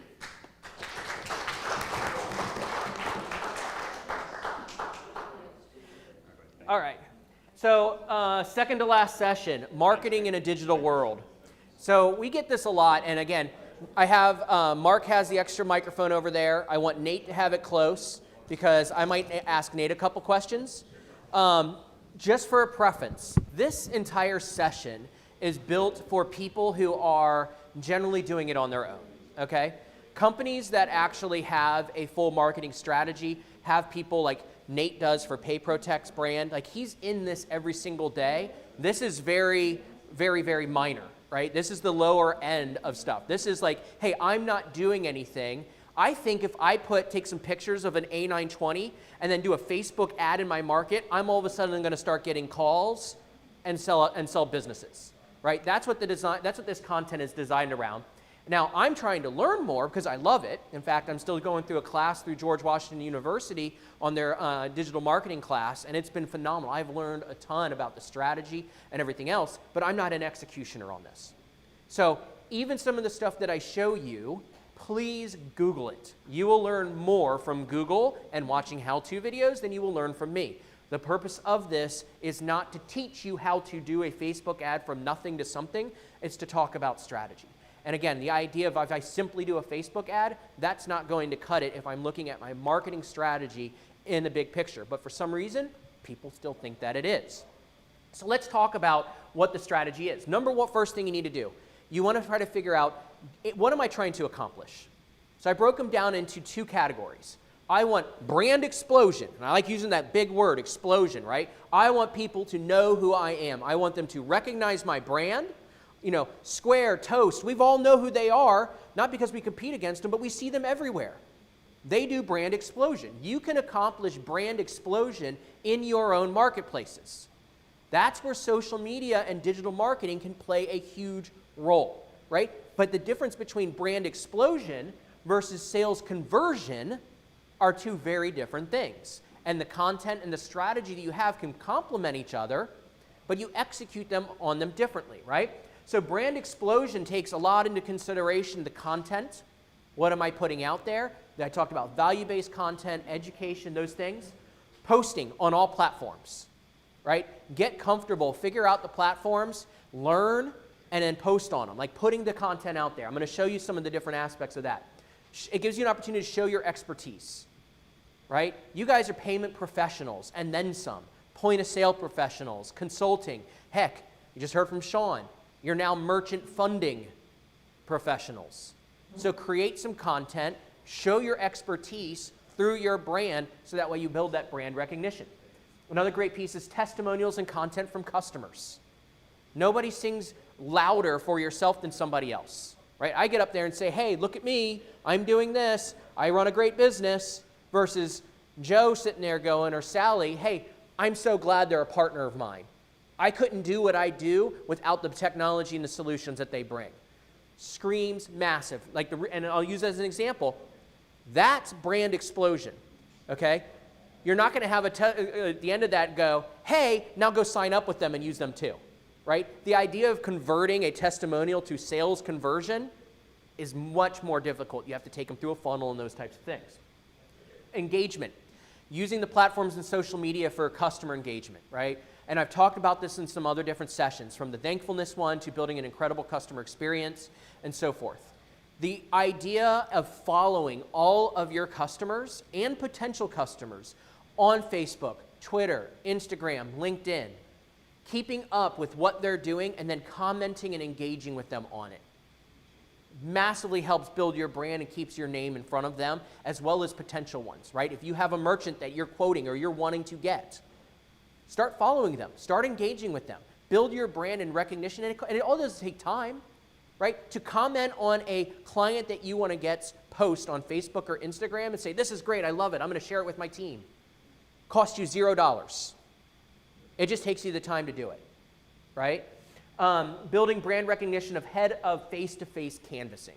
Now this is where if you're looking at entering and hey, I'm going to be in Dallas-Fort Worth area for 2 weeks and I'm going to canvass the area and I'm going to segment specific things. I'm going to sit there and go, I'm going to target all nail salons, spas, and anything appointment-based because I want to try to sell Growzilla into every single one of those while I'm here for 2 weeks. Well, Is it better I walk in the door and they have no idea who I am? Or if I put you part of my strategy of putting out information about my brand, Growzilla, how I help businesses in this space, and I start paying for Facebook ads, again, for brand explosion, not necessarily sales conversion, but brand explosion, and I start doing targeted ads for the right audience in those demographics of where I want to be. Now when I walk in the door, we've all experienced this. How many times have you all of a sudden start seeing stuff consistently on Facebook? Right? They just built brand recognition with you, and now imagine if they walk in the door and say, hey, oh yeah, I got you. I've seen your stuff.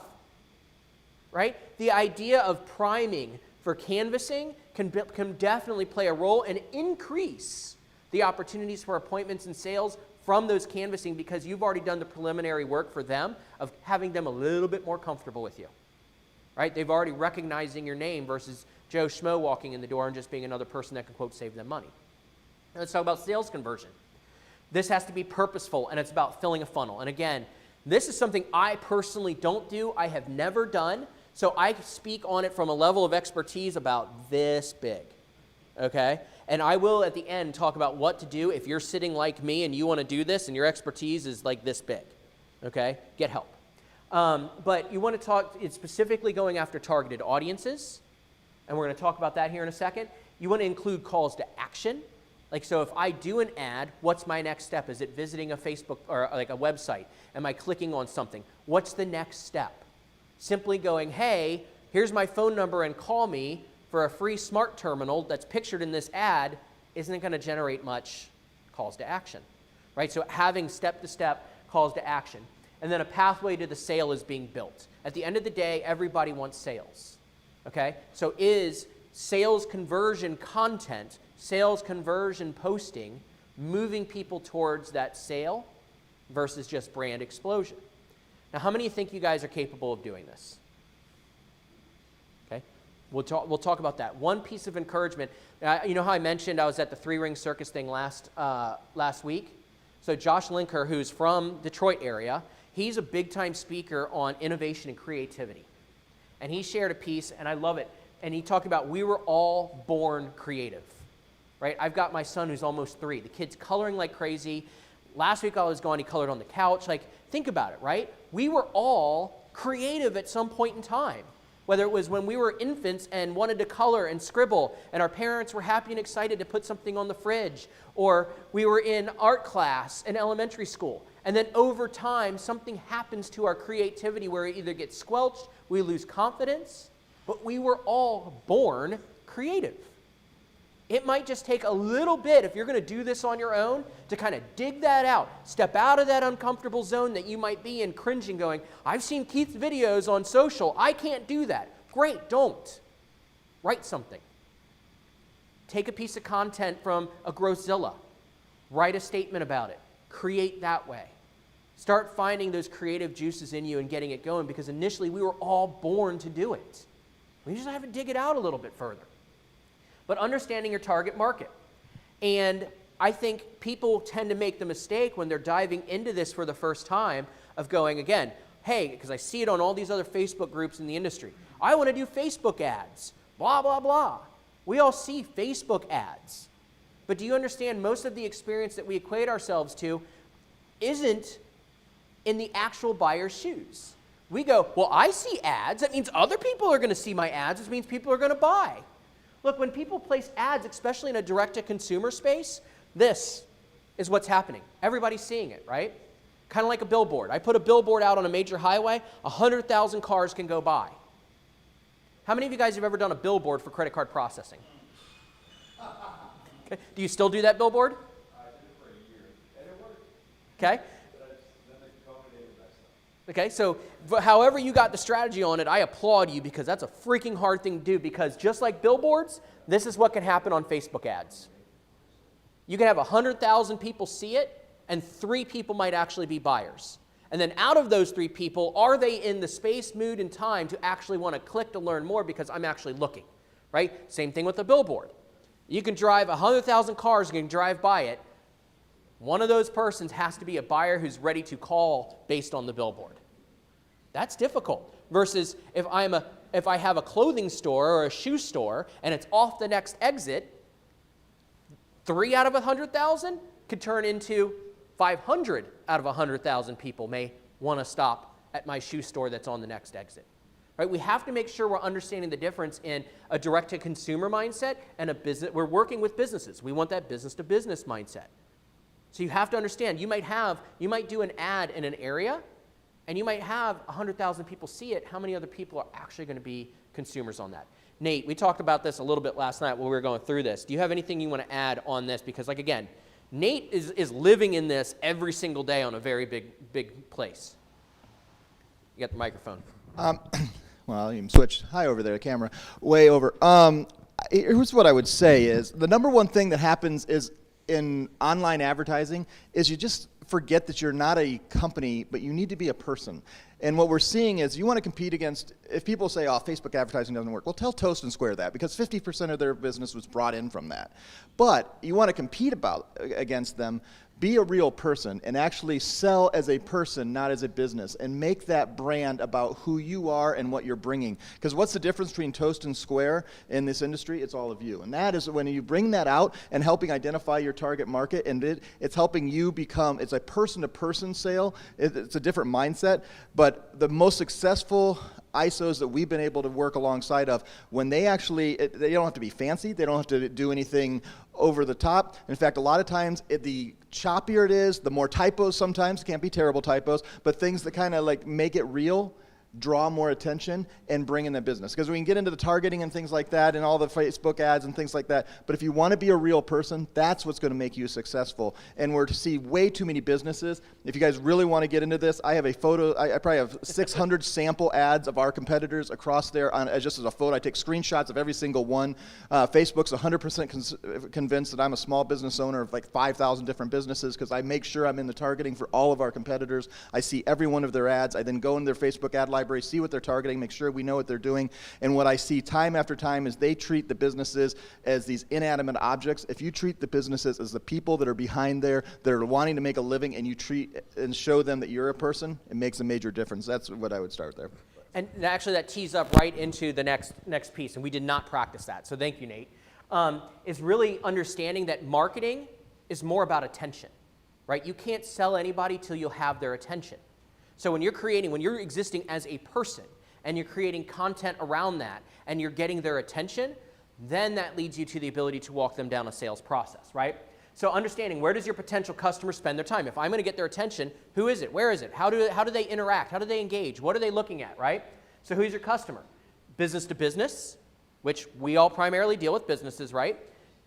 And here's another thing, understanding this on a basic level will help you have consultative conversations with your merchants, right? I mean, if you're sitting there trying to find more value to bring to your customers and have conversations, they're going, man, I just can't figure out how to bring more people in the door. Know that they're trying to bring direct consumer business or people into their door. You're trying to work with other businesses.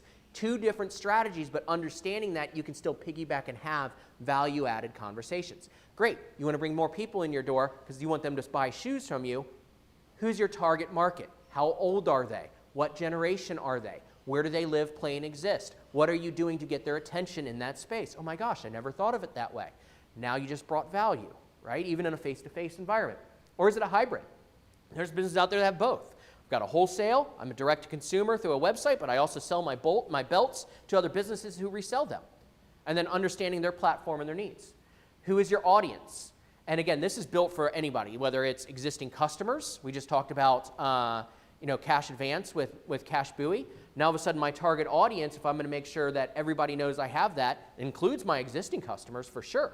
Then I've got potential customers, right? So if I'm going to sit there and take out, let's say, an ad in the Warsaw area for my business, and I want to communicate, are you running into issues this season needing funding for your business? Contact me, blah, whatever. I'm just kind of ad-libbing here a little bit. But I know I want my existing customers to see that and know I do it. I also have it as an opportunity for new customers. But within that, understand that there's different players in that purchasing decision. Earlier today when I went through sell on price, lose on price, I talked about that buyer experience, right? Here, when you're trying to understand your audience, know how that takes place. You have the buyer, and you guys have all experienced this on one level or another. You have the person that needs to sign the paperwork or give the final approval. Then you've got the decision maker sometimes. So they actually make the decision, but somebody else buys what's being told. Then you have the influencer of the buyer, which can be the decision maker or it cannot be the decision maker.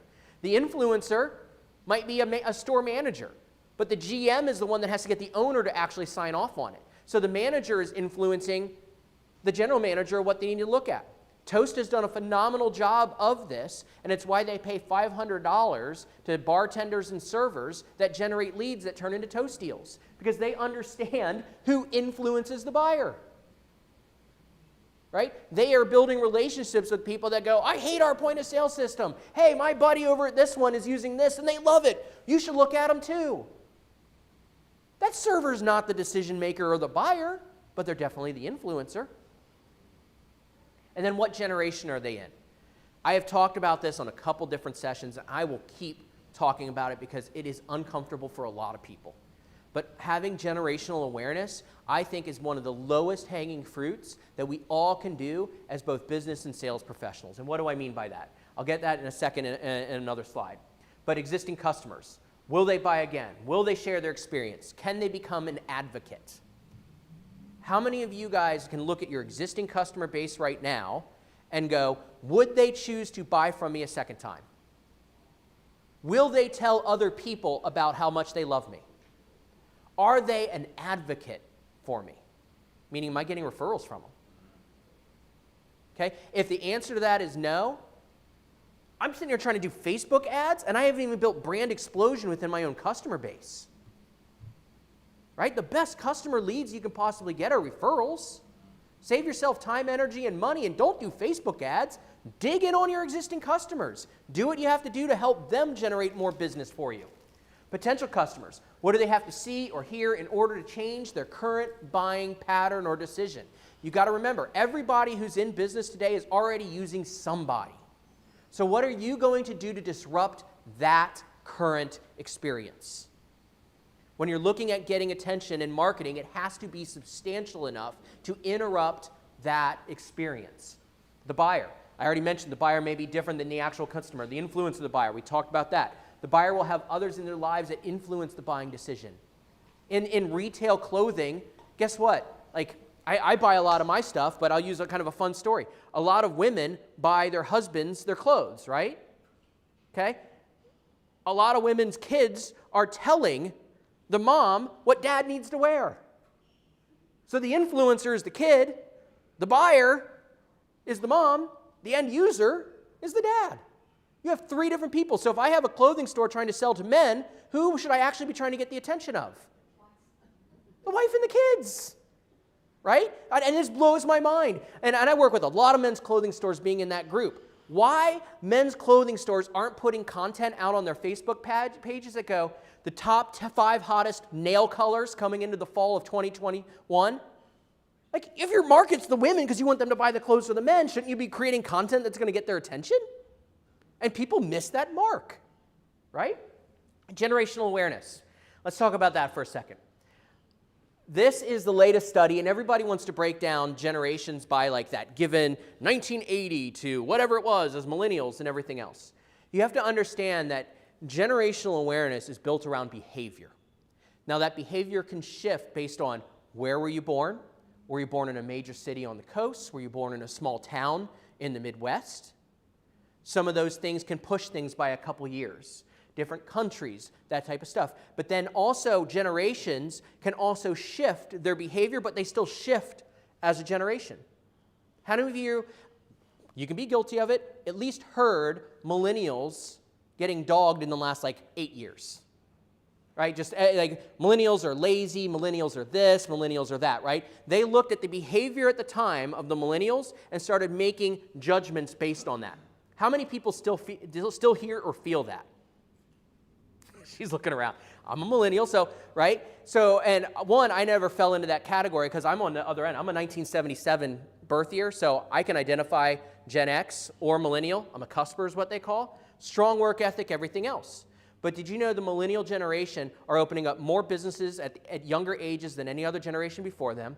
They're buying homes at greater paces than any other generation before them. They're amassing more wealth than any other generation before them. They are also on deck to inherit more wealth from their passing grandparents and parents than any other generation before them. You still think they're lazy? Now what about Gen Z? Gen Z are the ones on the upside right now, are 25 years old. You think business owners had it hard identifying and try to sell to millennials? It's a whole other ballgame with Gen Z. Everything's instant. They hate email, right? So if I'm going to sit there and build a marketing strategy and how am I going to get the attention, whether I'm selling shoes or I'm selling point of sale systems, now you have these, like I said, the 25-year-olds are entering the workplace. They're becoming influencers within the workplace. Everything generations do always trend up. We do things at our ages when younger millennials were doing them first, but they all adopt up. So the stuff that Gen Z is doing now is going to drive the economy for the next 10 years. And if you're not understanding where they live, work, play, and what's important to them, you're going to fail on connecting with businesses that will either be influenced by Gen Z or need to meet the needs of Gen Z. Okay?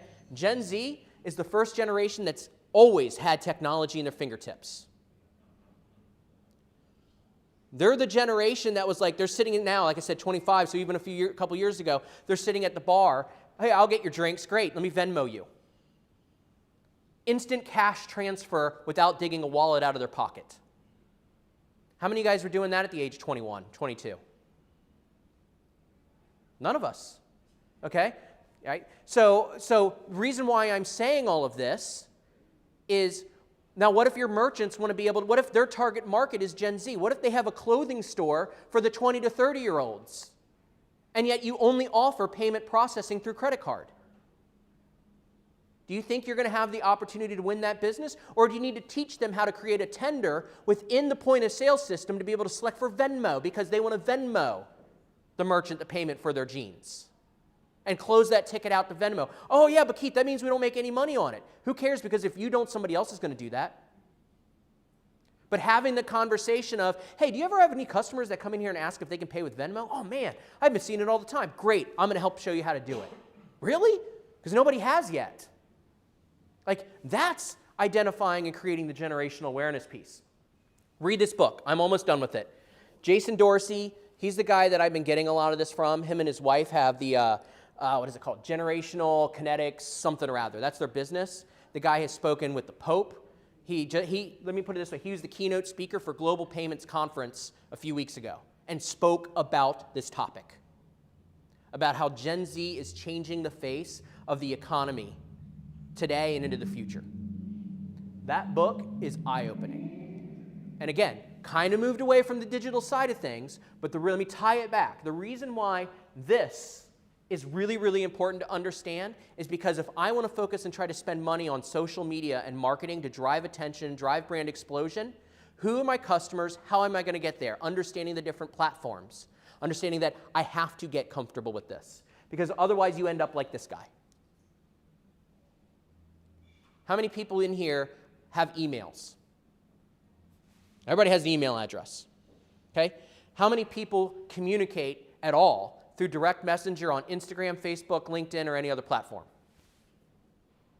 That is the next email. If you all don't have a presence on a platform and have the ability to accept a direct message or send a direct message, it's like saying, I don't want an email address. You end up like this guy. Gen Z communicates through apps and direct text messaging. They will not send an email. You think my unread email box of 9,418 emails is bad? They might even have an email app on their phone. So how am I going to get their attention as a buyer or an influencer of a buyer if I can't even connect with them? So email has its place, though, still. Sending larger amounts of information, communicating with the business, communicating with multiple parties. Again, add it as a layer of communication. I'll sit there and text, like I did it this morning. I have an opportunity to get a company from Clarent somebody that's in my network of the clothing stores that I'm in. He sent me over the statements, got the analysis back. I took a screenshot on my phone because I literally was running this morning when it hit, stopped running, took a screenshot of the analysis on my phone, texted it to him, also shot him an email that said, hey, I'm doing a training thing today. When I get a chance, I'll make this look a lot prettier and put over the overall value proposition, but I at least wanted to respond quickly on where we were at. It's a $190,000 a month retail men's clothing store. I did that in between running and leading today, and I didn't touch my computer. Like, this is the stuff that we have to be able to get into and do. Social as communication, direct messaging, mass distribution of information. Sharing value without knowing who may see it, right? Getting comfortable with that value-added content piece. And anymore now, you have to look as social is the internet. I listen to a lot of Gary Vee stuff. And he's like, the social media boom is like internet 2.0. You know, NFTs is going to be like internet 3.0. Okay, anymore now, it's not just Google. It's not just going to a URL. Social media, all platforms, TikTok, whatever, it is all the internet. So what's in a following? And I'm going to kind of cruise through this. Is it quality or quantity or both? Number one mistake you can do is pay for followers. Don't ever, ever do it. It kills, from a technology perspective, it actually kills your organic reach. Okay? From a credibility standpoint, and I can name some people that I see their stuff all the time, how is it that you can go and look at somebody that has 1.2 million followers and there's like 123 likes on a post? BS through all of it, right? So if they're willing to lie about how many followers they have, what else are they willing to lie about? Just to get my attention or try to make me think that they're better at something. Never pay for followers. Build your following through organic reach and value-added content. You can ask people, hey, follow me. Ask your friends to follow me, but don't pay for followers. But the quality of your content matters. Okay? You can, if you think, I don't have time to post a lot, great, set a goal. Once a week, I'm going to post a post that has really good value-added content. Instead of just one a day and flinging stuff out there. Now, the best is both, right? Where you're sitting there doing pictures, this, and value-added content, and you're just really driving the attention. But if I don't have the time and energy for that, do one post once a week, really value-added. Understand tagging and hashtags, and we'll talk about that in a second. Understand really who influences the buyer. We've discussed that. The buyer of a point-of-sale system may or may not be the owner. Obviously, it is the owner. The influencer may have more say and pull. What generation are they in? I kind of discussed that as well. So let's talk about tagging and hashtags for a minute. Tagging posts and stories. Number one, how many of you guys know how to tag in a story or a post? Okay, one of those things, Google it. It's really, really easy once you know how to. The power of tagging multiplies. So imagine sitting there going, with one simple step, I multiply my effort. So I did a LinkedIn post earlier. Took the picture that we did, a little selfie here in the room, along with some other pictures. I threw it on LinkedIn. I tagged North American Bank Card, and I tagged ChargeZoom as a sponsor. If I hadn't tagged those two entities, my reach is this. By simply tagging two more entities, my reach goes to this. Okay? And so you want to it was simple. But tagging allows you to give exposure. It also allows you to kind of give that fist bump, right, virtually. So if I'm at one of my customers and I take a picture of my dinner at the restaurant at STK, I did this in Nashville, right? I was down to STK Nashville last week, one of my customers, take a picture, I do a post of me in front with the Red Bull outside, I post it on my story, I tag it in it, I go and look at who viewed it later, STK viewed it. They're seeing that I'm at their facility spending money. Right? That gives them, when you tag somebody in it also, it allows them to also take that and share it to their story with a single click. So now all of a sudden, I can get greater reach, greater exposure because I simply tagged somebody in it. They see that I was tagged, and that gives them the option, share to your story? Yes. Boom, now it's in their story. Understand tagging. You can tag in a picture, tag in a story, and then timeline adding as well. And there's a difference in those. Hashtags. Hashtags are kind of one of those things that people understand but don't understand, and like, oh, I see hashtags on there, but why do I have hashtags on there? Number one, research top hashtags on a platform. And you can do that, right? What hashtags are people following? Hashtags aren't simply going, oh, I see a hashtag in a picture, even though this is one of them. What else is tagged as positivity? Click, and I see more content. But you actually have people out there that follow hashtags the same way they do accounts. So if I follow the hashtag positivity, any stuff that people hashtag positivity in may show up in my feed. So when you're looking for people who are wanting to find growth mindset content or things about point of sale or payments, they may search a hashtag of point of sale, and now they're looking at all the content that has that hashtag in there. Hashtags are really, really important. If you don't add hashtag to your social posts, you're missing out on the opportunity for people to find you, to find your content and whatnot. So search hashtags to find potential connections. And we're going to go ahead and sit there and play a video. So let's go ahead and hopefully you can hear this.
Thing, especially from a couple years ago, and people really didn't understand it, and all of a sudden, why are people putting hashtags on all these posts?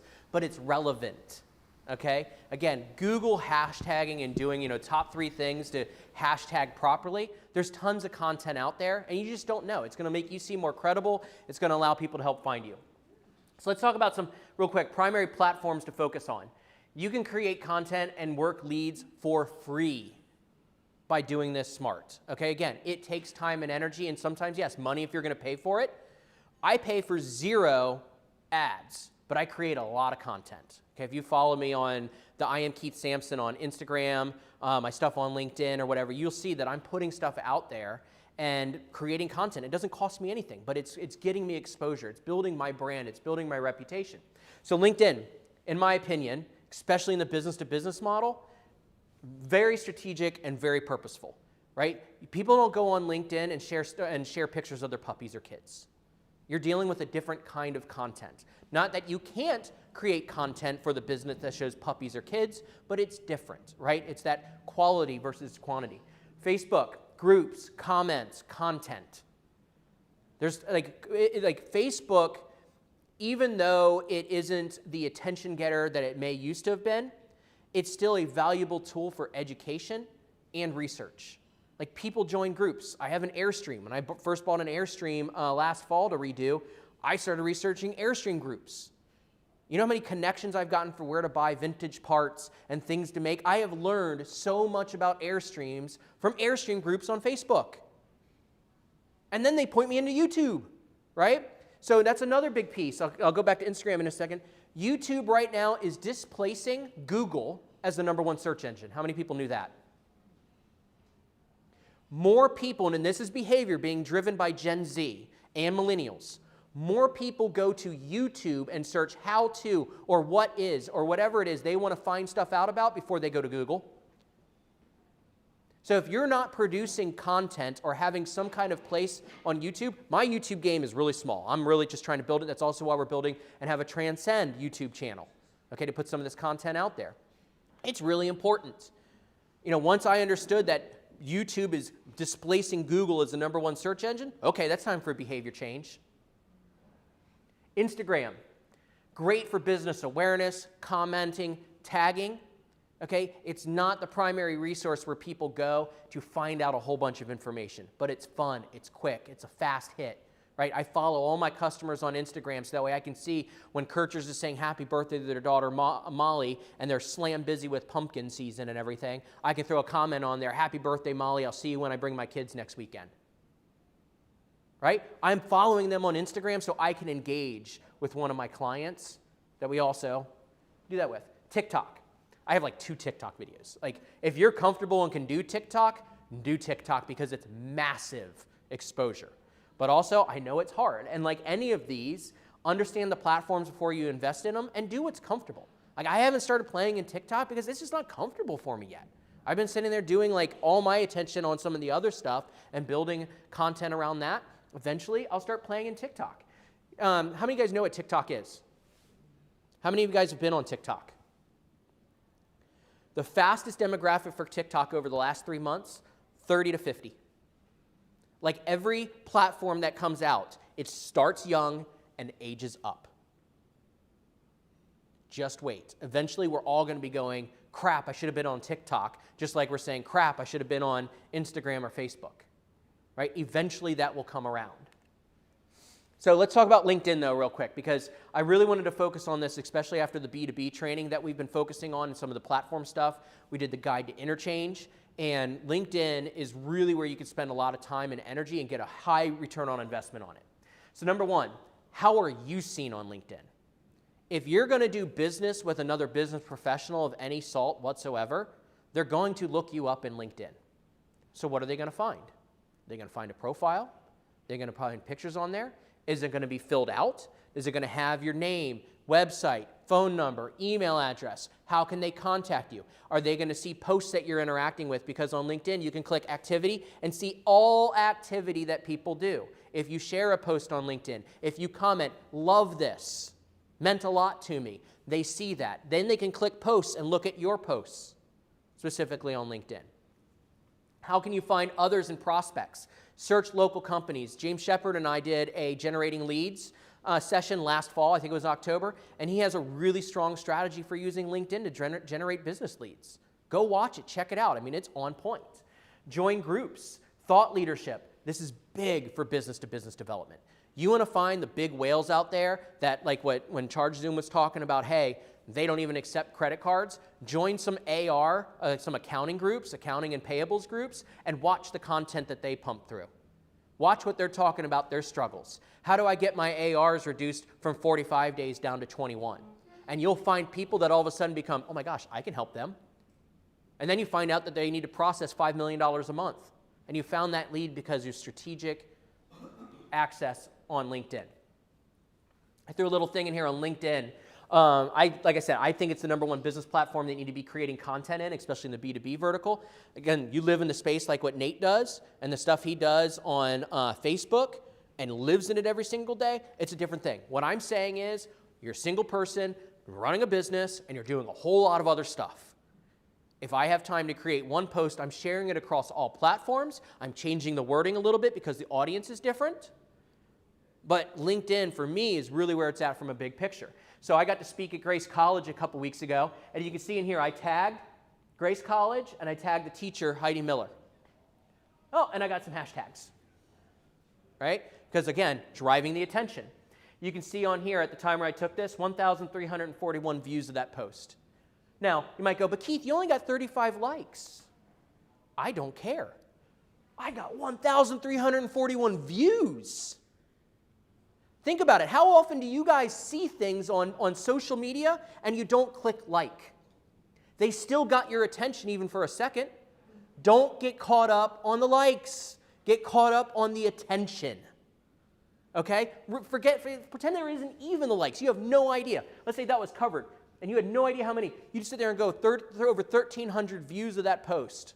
That's awesome, right? We have another one over here, and I use this. This is smaller. Shola Richards was a speaker at Global Leadership this past year. Awesome. Awesome speaker. Great content.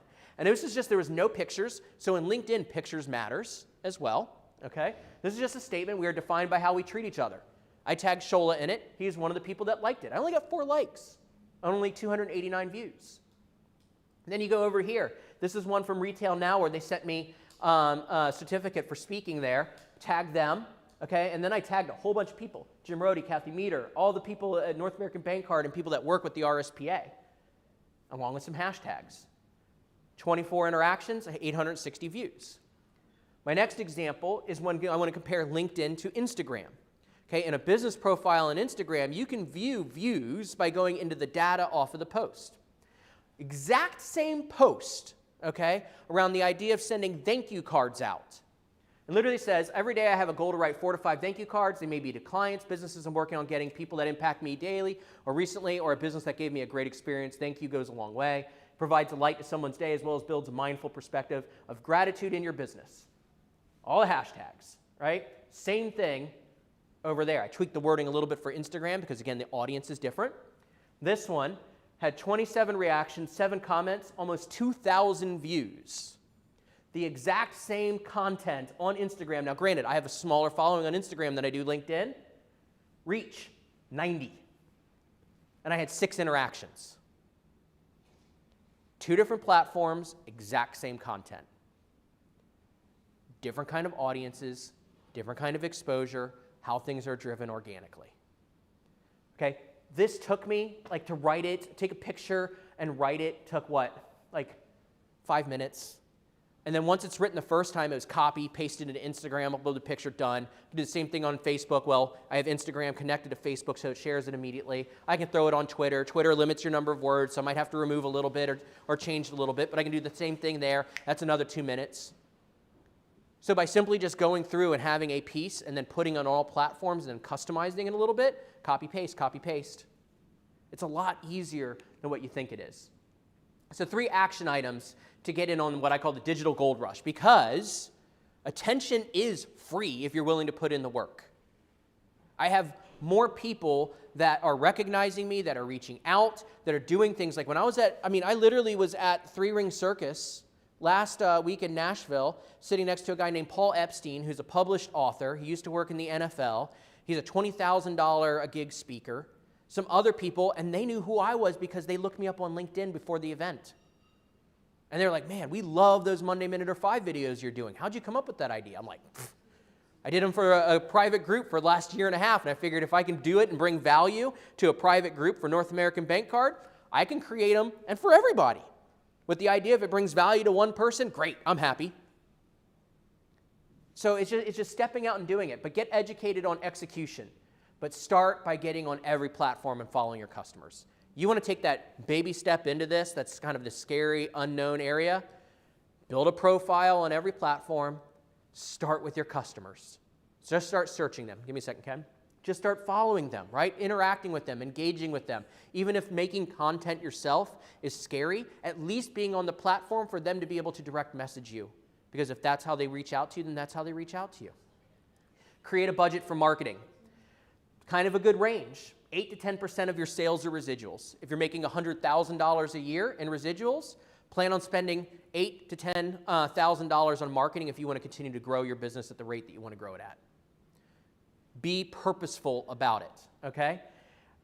If you're ramping up, obviously, you're only making $1,000 a month, let's say, but you're going to sit there and pour that back in and ramp it up to get more and more accounts. Doing it right can be an extremely lucrative return on investment. If you don't know how to do it right, my 3rd takeaway, find somebody to help, but you've got to commit to it, right? Find someone like a Nate, like whoever. There might be a company in your town that you can build a partnership with. They might handle your social media, and all of a sudden you're paying them, but they're also pumping you with referrals for other companies that they're working with, and they're doing the stuff, and they're bringing up brand explosion as well as sales opportunities. It might be the best business relationship and money you've ever spent. If you can't do it, find somebody who can help. on that note, we'll take some Q&A before our last session on Edge and the different platforms. So, Chris, do you have any questions online first? And the microphone's sitting next to Nate. Not yet. Okay.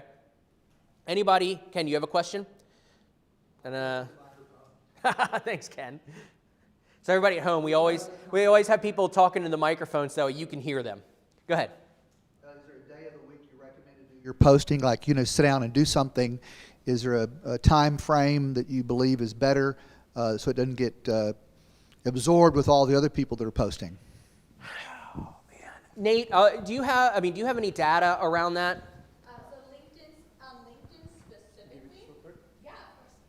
So on LinkedIn specifically, there's a professional option that they offer. It's called Sales Navigator, and they usually say Tuesdays and Thursdays from I think it's like 10 to 12 p.m. Eastern is what they have seen throughout all their client base as the highest time.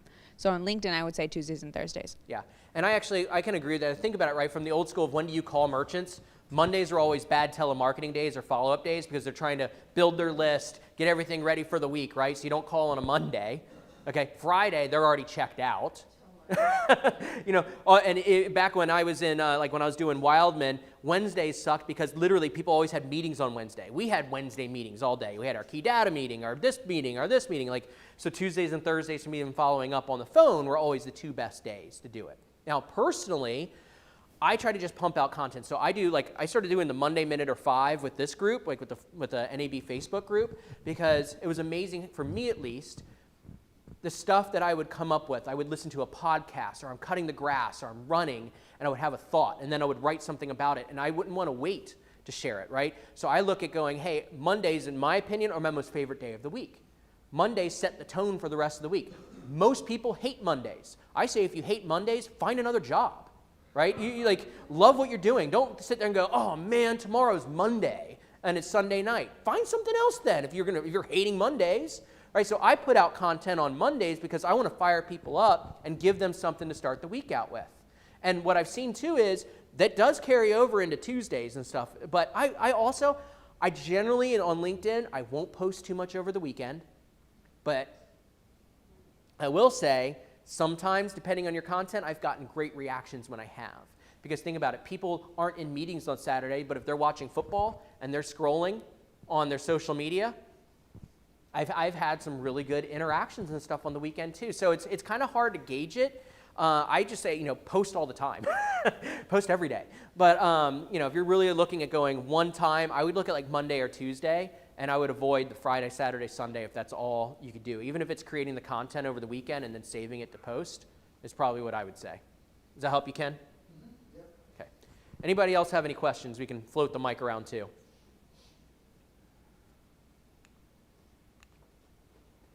All right. Well, on that note, we're a couple minutes past the different programs in the space. I need to grab a drink.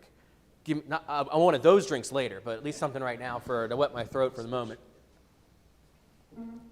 All right, so everybody always kind of waits for the Edge special edition sessions because we always try to do it for a different spin. So I will say, and I always begin every single one of them, that all of these are recorded, and you can go into your partner portal, go under Tools and Training. You can look at Edge, and it'll have the pre-done Edge ones that we've put in there. The one that is not in there is the Edge overview. Okay, we do those every Monday, and it's pretty much the same thing, except I'll usually do them and might have a little fresh little spin to it. But I don't put that in there because I want people to engage on Mondays with me and answer questions, and it's a lot of fun. Okay? Is this where the bathroom is? No, you missed that one. Did I miss it? Yeah, actually, the guy back there is waiting for you to sit down next to him, and yeah. Everybody at home, Brian Linky just walked in the room. You probably heard his voice if you know him anyways, because he's that loud. But anyways, in our partner portal, Edge, but you can also search up in the thing, Edge, and it'll show you all of the roadshow sessions we've done. Okay, so this content is there, but I always try to generate some unique and different content at these roadshows.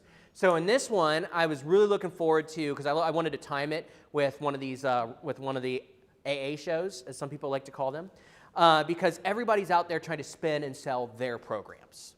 So I kind of wanted to take my NAB hat off, my Edge hat off, and go, how do I create an educational session that says, here are the different programs. Here's what's right, here's what's wrong, here's what the customer experience looks like, and put that out here for everybody to see. So, number one, one thing I want you to understand. Intent matters. Especially if you're trying to build a brand and build for reputation. Intent matters. And I might sound like I'm standing on a soapbox, but I am in all of the merchant groups, and it drives me crazy to see content and posts around where the obvious intent is 100% selfish versus noble. Okay? Many people in our industry are in this industry not for noble intent, but selfish intent. Even more of those are in it as a percentage when dealing with the cash discount space. They do not care about the customer. They do not care about the experience. They care about the residual check. 100% selfish intent. I'm telling you, as this channel grows, and it's still, in my opinion, it's still in its infancy, right? We haven't started seeing spotlights on the news yet around this. It's coming. Trust me, it's coming. Because when you start disrupting consumer behavior enough, the media, legislation, and everything else starts to pay attention. And I'll pull in, if people don't believe me on that, let's look at EMV. Why do you think that we had to do EMV cards in America? Was it because the card brands wanted us to? Or was it because the consumers finally said we wanted it? We were the last country to adopt EMV because the customers didn't demand it. Now, eventually, after the data breaches, the big ones with Home Depot and Target, remember those? Okay? Both the consumers and in the world of the consumers, the businesses started demanding it. Over in Europe, because somebody could counterfeit a card and drive through 5 countries like we do 5 states, and they couldn't go back and forth, there the consumers were demanding it. Like, card holders in Europe were like, we need protection. People are stealing my money. Here it was slower. But you better believe as consumer behavior changes, as more and more people start going, why am I paying a fee to use my credit card? As you start seeing educational pieces out there on Dateline or whatever else that sit there and say, hey, if you ever see a fee added to a debit card transaction, you know you can fight that, right? There's an industry trying to fleece you. And you have an educated customer base of that, it changes all of our worlds. So let's talk about, first, intent matters. And when you enter this space with noble intent and building it for the merchants, you're not only going to build a portfolio that will maximize your potential, you're going to do it for the long run. So let's talk about surcharging first. Proper registered surcharging. You register, again, I'm not going to go through all the stuff. I can put up websites and talk all day long about any one of these. These are overviews. Research them yourselves further. At home, guys, you can be looking up the computer and stuff while we're doing this too. Whatever you want. Register with the card brands and wait to implement. That's what surcharging is, right? You add a fee to the transaction. You must have equipment that recognizes when a debit card is inserted, and it does not add the fee to a debit transaction. And I'll reiterate what I went over on the last couple sessions. Please get over the idea and the fact that debit cards run as a credit, you can add a fee. You cannot. Okay? The card brands are very clear. A debit transaction is any type of transaction, PIN, or signature that takes money out of a bank account. And in surcharging world, you cannot add a fee to a debit transaction, period. You must hang proper signage and create the correct experience. I'll show you that here in a second. It's allowable now in 48 states. So it continues to get opened up. Okay, the Card X's and everything else are doing a good job of the legislation and pushing that and getting some of those other states where you couldn't surcharge can finally surcharge. Visa surcharge requirements. Again, you guys are going to get all this. I'm not making stuff up. And people that know me and have been listening to my content and my talking for the last 3 years know I have absolutely no problem talking about what's unpopular in the room if it's based in truth, right? Because otherwise I'm just some guy that's sitting here spinning the stuff you want to hear. So even though we may not like some of this stuff, it's the truth, it's the facts. And I want every single person to win in the long run. So you can look up the Visa surcharge requirements. This is their stuff. And I'm not going to go all of it, but it's laid out. Where can I? And now it's obviously outdated. Like I said, you can now, there's only 2 states left on there. but it has where do I begin? Who can I surcharge? How can I do it? Having this information as a third-party provider will help you win businesses when you walk into situations and accounts that are adding fees to transactions and doing it wrong. Who are they going to believe? They're going to believe me that sits there and says it, or they're going to go, hey, look, here's the website. I'll just pull it up online on my laptop. This is what Visa has to say. I don't know who set you up with that program, but they obviously either don't know their stuff, they're not the expert they claim to be, or they didn't care. And if they didn't care, are they really out here to help your business? Or do they have selfish intent? So understanding Visa surcharge requirements. This is some examples of 2 surcharge signage. Literally, like it's calling it out.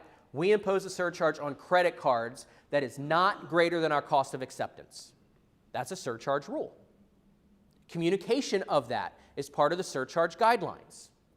We impose a surcharge of X on the transaction amount on MasterCard and Visa card credit products, right? Credit card products, which is not greater than our cost of acceptance. And we do not surcharge Visa and MasterCard debit cards. That is very clear on a registered surcharge program. So let's talk about the customer experience on surcharging. Customer needs to clearly see the signs and experience of adding a surcharge for credit transactions prior to getting the merchandise and prior to purchasing. They want the signs on the door. They want it in there. Before I make a decision to buy, I need to know and be comfortable that they are going to surcharge me if I use my credit card. Fee is added to credit card transactions. This can be a flat fee or it can be a percentage. No fee can be added to any debit transactions regardless of how it is ran, treated the same as cash. That needs to be part of the customer experience and explained as such. American Express has their own rules, but I'm not going to go into all those, Google them. It just simply goes, must meet competitive limits. So American Express and Discover the same way, they can actually get really picky about surcharging if the customer doesn't create an experience that they're happy with. If American Express or Discover feels that the implementation of surcharging is making people use other card brands as opposed to American Express or Discover, they could file complaints against that merchant. They could turn off the ability to accept those cards. When is paying a fee, and this is just one of my things from a customer experience perspective, and I'll ask anybody, when was the last time anybody was forced to pay a fee to conduct a transaction of any kind and thought of it as a good experience? Right? We used to make jokes about it with our cell phone bills, all the extra fees, right? Adding a fee to a transaction just to make a purchase, it can be a 10. And you guys may have heard me use this analogy in other trainings. I go into a bike shop, and it's awesome. They've got great products, super knowledgeable and friendly staff. They got, the coolest store in the world. They got music playing. Heck, they gave me a beer while I was looking at bikes. I don't know, whatever. But I'm sitting here wanting to post and be like, this store's amazing. It was a 10. Now I'm buying a mountain bike, and you're wanting to do what for me to pay for that mountain bike? That 10, I might still do it, but that 10 went to an 8. Right? You make me pay a fee, and it's a fee because fees are never psychologically associated as a good thing. You just knocked my experience down, and now instead of me possibly sharing that on social, I don't. So what did I just cost that merchant? What we just talked about in attention because of the way I implemented a program. Let's talk about cash discount, the industry version. The processing industry created this to circumvent surcharging and accomplish the same thing. Right? That's where it came up from. They go, hey, we like the idea of surcharging. We just don't want to wait the 45 days. We want to make it easier. We don't want to deal with the stuff with American Express and Discover. And unfortunately, they looked at debit and everything too. But it essentially sits there and says a fee is added to all transactions. And then when a cash is used, the fee is discounted, and this is called a cash discount. Attempts to use the legal wording, merchants are allowed to offer cash discounts in the Durbin stuff, is the justification of why they say this is okay. Here's one of the other disadvantages. All you're selling is a fee. Okay? Who is willing to charge a smaller fee? And we're all seeing that already. I watch the comments on Facebook, and then what's funny is the people that get pissed off at somebody that's doing a fee now at 3.5%, oh, you're just racing to the basement. All you're selling is a fee. It's a freaking commodity. If you're willing to make less for it, why not? You're going to villainize that? You're selling a fee. Somebody's going to come along and be willing to make less money to add a fee. Because if all they're doing is adding a fee, that's pretty simple. Anybody can do that, right? So let's look at what the card brands have to say on these rules, right? A merchant must not directly or indirectly require any cardholder to pay a surcharge or any part of the merchant discount or any contemptuous finance charge in connection with the transaction. And then MasterCard gets even more subjective with it, and purposeful. For the purpose of this rule, a surcharge is any fee charged in connection with a transaction that is not charged in any other payment method. So what MasterCard, Visa, American Express, Discover, honestly what they're all looking at, let's just break it down, is if I have a cash transaction that does not have a fee, and I have the exact same purchase, exact same store, and a credit transaction, and it has a fee, that is surcharging. I don't care how you got there. I don't care what signs you have. I don't care the process. At the end of the day, that is surcharging. Fee, no fee. Now, I will say one of the experience things, and this is where it's getting a little bit grayer, is a fee is added to all transactions, period. Okay, and they may call that a service fee, and I'll talk about that here in a second. Then when cash is used, the wording very clearly says, if you use cash, we will offer you a discount of 4%. They don't say a removal of the fee, right? The fee still exists, because technically you can add a fee to every transaction. And then I can also offer a discount if somebody's paying in cash. But that's going to move into the true definition of cash discounting, which we're going to talk here in a second about. But here's some of your cash discount as the industry says it's signage. And I put these in the trainings. This is nothing new. This is out there. You can Google it. You can see it. But it is the idea of adding a fee to every transaction and calling the removal of that fee the cash discount. The customer experience on cash discount. And this is what I find funny, right? When you really lay it out, it's ridiculously complicated. It really is. And I'm actually going to do it, right? So I use this in the training, but put yourself in a merchant's shoes, and I'm going to teach my minimum wage high school kid that comes in afterwards to help deal with a disgruntled customer who was just in last week that bought something and didn't have to pay a fee. And I do this when I walk in and see a cash discount customer doing it this way, I'll kind of chime it up because I want to hear the owner or the employee try to explain it. So I'll pick up an item. Let's say I go into a store. Hey, this Coke, I see it's $1. And I see you're doing cash discount. And I'll pull out $1 out of my pocket. So that means if I pay with cash, I pay less than $1? Well, no, not really. What we do is we add a fee to every transaction. So you're adding a fee for me just to come in and be a customer? Well, yeah, we did that instead of raising our prices. Okay, but I still pay less than $1 because cash discount means you're paying less than what's listed. Well, no, we add a fee to it, but if you pay with cash, that's actually our cash discount. You see what I'm saying? Like, it sounds stupid. When you really try to walk through explaining it to somebody who doesn't understand or has a problem, it sounds dumb. It's complicated. And you're never going to create a great customer experience when things are complicated. Why do you have to add a service fee to buy an X product? Like, why? Like, I see people adding COVID fees. Great, that's an easy explanation. Hey, look, instead of changing all of our pricing, as long as we have to buy extra cleaning supplies, masks, gloves, all of this stuff, we just added a COVID fee to every transaction. Cash, credit, check, gift card, whatever. Because there's an added expense based on a circumstance. That's easy. That's different than a service fee. I already talked about when is adding a fee a good thing. Fee is added to debit transactions. How many of you guys have seen cash discount programs out there with a fee on a debit transaction? Most of them do. Well, like we just talked about in the rules, you are not allowed to add a fee at all to any debit transaction. As the customers start to get more educated, this will become more problematic. I'm telling you, it's not here yet, and it might be a couple years out. But the more these programs get bigger in popularity, eventually the spotlight gets shined on them, and people will get more educated. And then people will start asking questions. They will understand what the experience is supposed to be like and what it's not supposed to be like. Then you will see the rise in chargebacks, customer complaints, customer dissatisfaction, and me personally, that's where I refuse from noble intent to ever want to put my customers in that place of. And so this is a great question. And I remember years ago when the first cash discount programs really started to become mainstream. How many of you guys remember them using the gas stations as an excuse or as an example? Well, the gas stations all do it.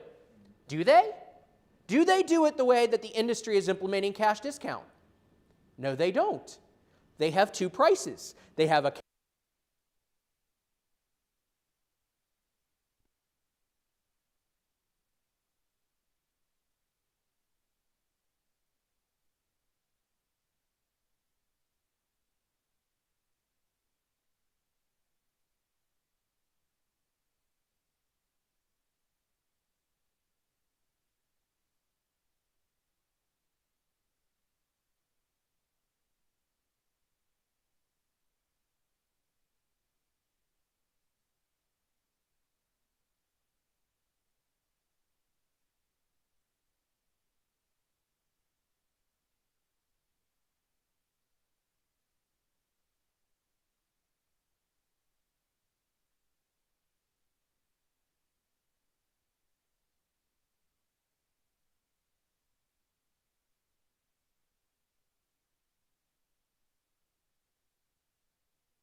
$62 jeans are $52, where next door they could be $50.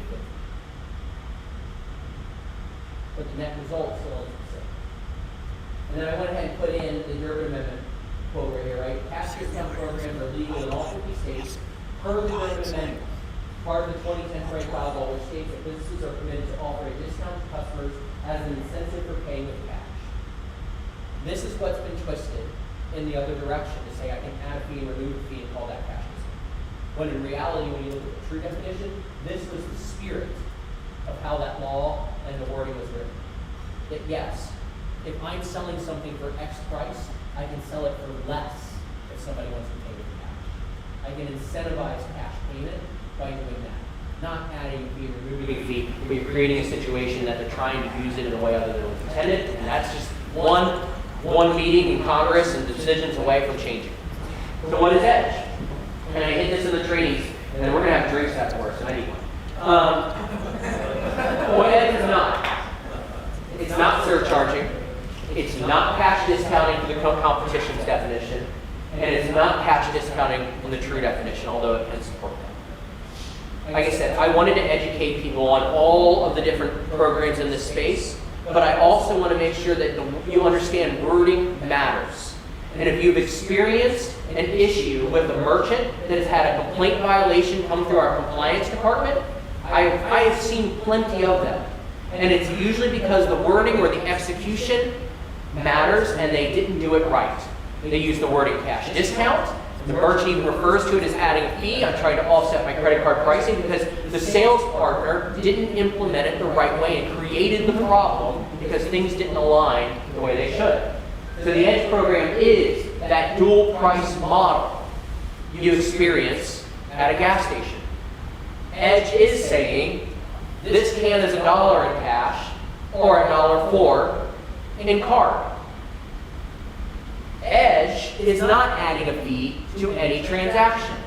EDGE can charge the higher price on a debit transaction, just like gas stations can. I insert my debit card into a gas pump that's doing a dual price model. I enter my PIN number. I've got the receipts. I've got the pictures if you guys want to see them. I am charged the higher price. They have a cash price and they have a card price. EDGE allows us to remove the debit issue from the conversation as a whole. When you change the positioning and you're not dealing with a fee, you no longer have to worry about the rules that the fee implements. Does that make sense? That's what we wanted to do with EDGE. That's why it's important to execute and sell it the right way. Use the right terminology, train people correctly. And there's the sticker right there. Forgot to put that in there. As soon as you talk, as soon as you use the wording cash discounting in your marketing, in your sales pitch, in your training, the minute your merchant uses cash discounting in a questionnaire back when there's a violation complaint, they have no other choice if they want to be compliant to follow the rules of saying this is reduced when people pay with cash. You cannot answer a compliant violation with any other terminology. Personally, this is why I don't sell cash discount programs. I sell a dual price program. I don't ever sell my merchants to say, use the word cash discount. I say, do not use the word cash discount. Unless you're literally giving a discount on your item per price, don't use the word of it. Unless you're willing to change all of the listed pricing to the higher price and offer it on our EDGE program that way, don't use that terminology. Build a different experience. Some variables to consider as well. And this is, I wanted to spin this off because it's still dealing with the same space, but something that people are not considering. Dumb, simple question. At home, guys, again, you can answer, raise your hands for my enjoyment because I just think you will or you won't. How many of you guys have paid more with QR codes in the last 6 months than ever before? Are those card present transactions or card not present transactions? Card not present transactions. Did those have a higher interchange price to them or did they not? Yes. Okay, so now all of a sudden, I sell an account, and I'm going to use Paradise. I'm going to pick on Paradise because they're one of our solutions where you can do QR codes. So now what happens if I sell, and this is important to understand, whether you sell it as cash discount, EDGE, or whatever else. I sell a merchant that's a $15 average ticket.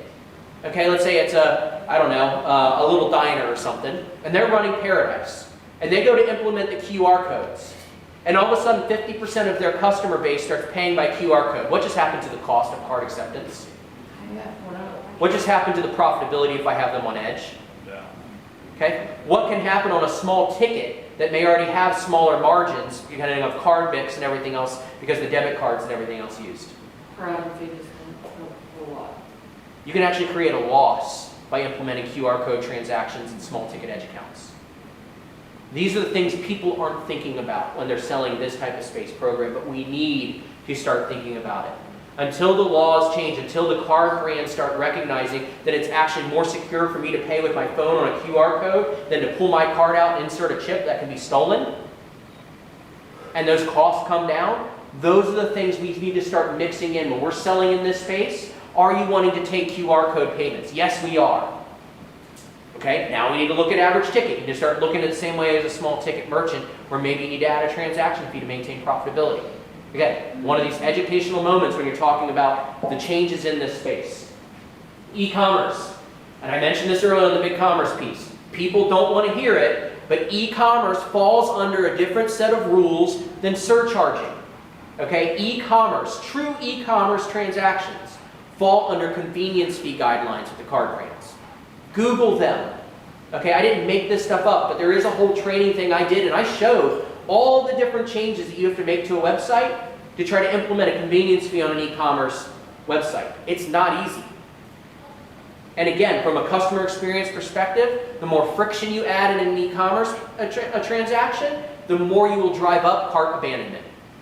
People buy on Amazon for a reason. Click and it's on my doorstep in 2 days. Easy.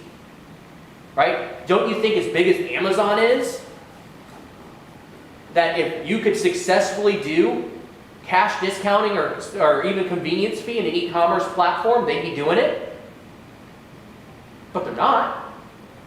Because they know it will cost them sales. And they're about as frictionless as you can get in an e-commerce setting. You have the ability to take cash transactions. Again, we've seen that more and more. People don't even want to take cash transactions. How can you have a dual price model? How can you create a good customer experience even with Edge if somebody can't take cash? Might as well just charge a higher price then all the time. Right? Solutions that are adding a fee and keeping it. Now this is one of the things that you can do, and I wanted to educate people on this. How many people understand third-party fee addition in transactions? Okay. This is one of the rules in the card brand space and everything else where a fee can be added to a credit transaction and then be perfectly fine. It's when it's added by a third-party technology company and kept by that third-party technology company. One of the emerging products, and I hope we get them into the NAB family soon, is GoTab. GoTab is a perfect example of this. They do not charge a fee if they go up and pay face-to-face, but GoTab drives a lot of their customer experience through the phone.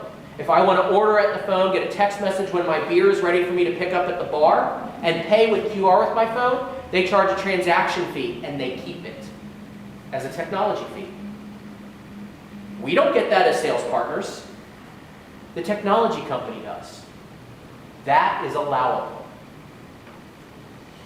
So the reason I want to cover that is you're going to start seeing more and more and more of those. Toast, I think I saw an article where they're looking at doing that for their card not present transactions through QR codes. They're looking at charging like $1.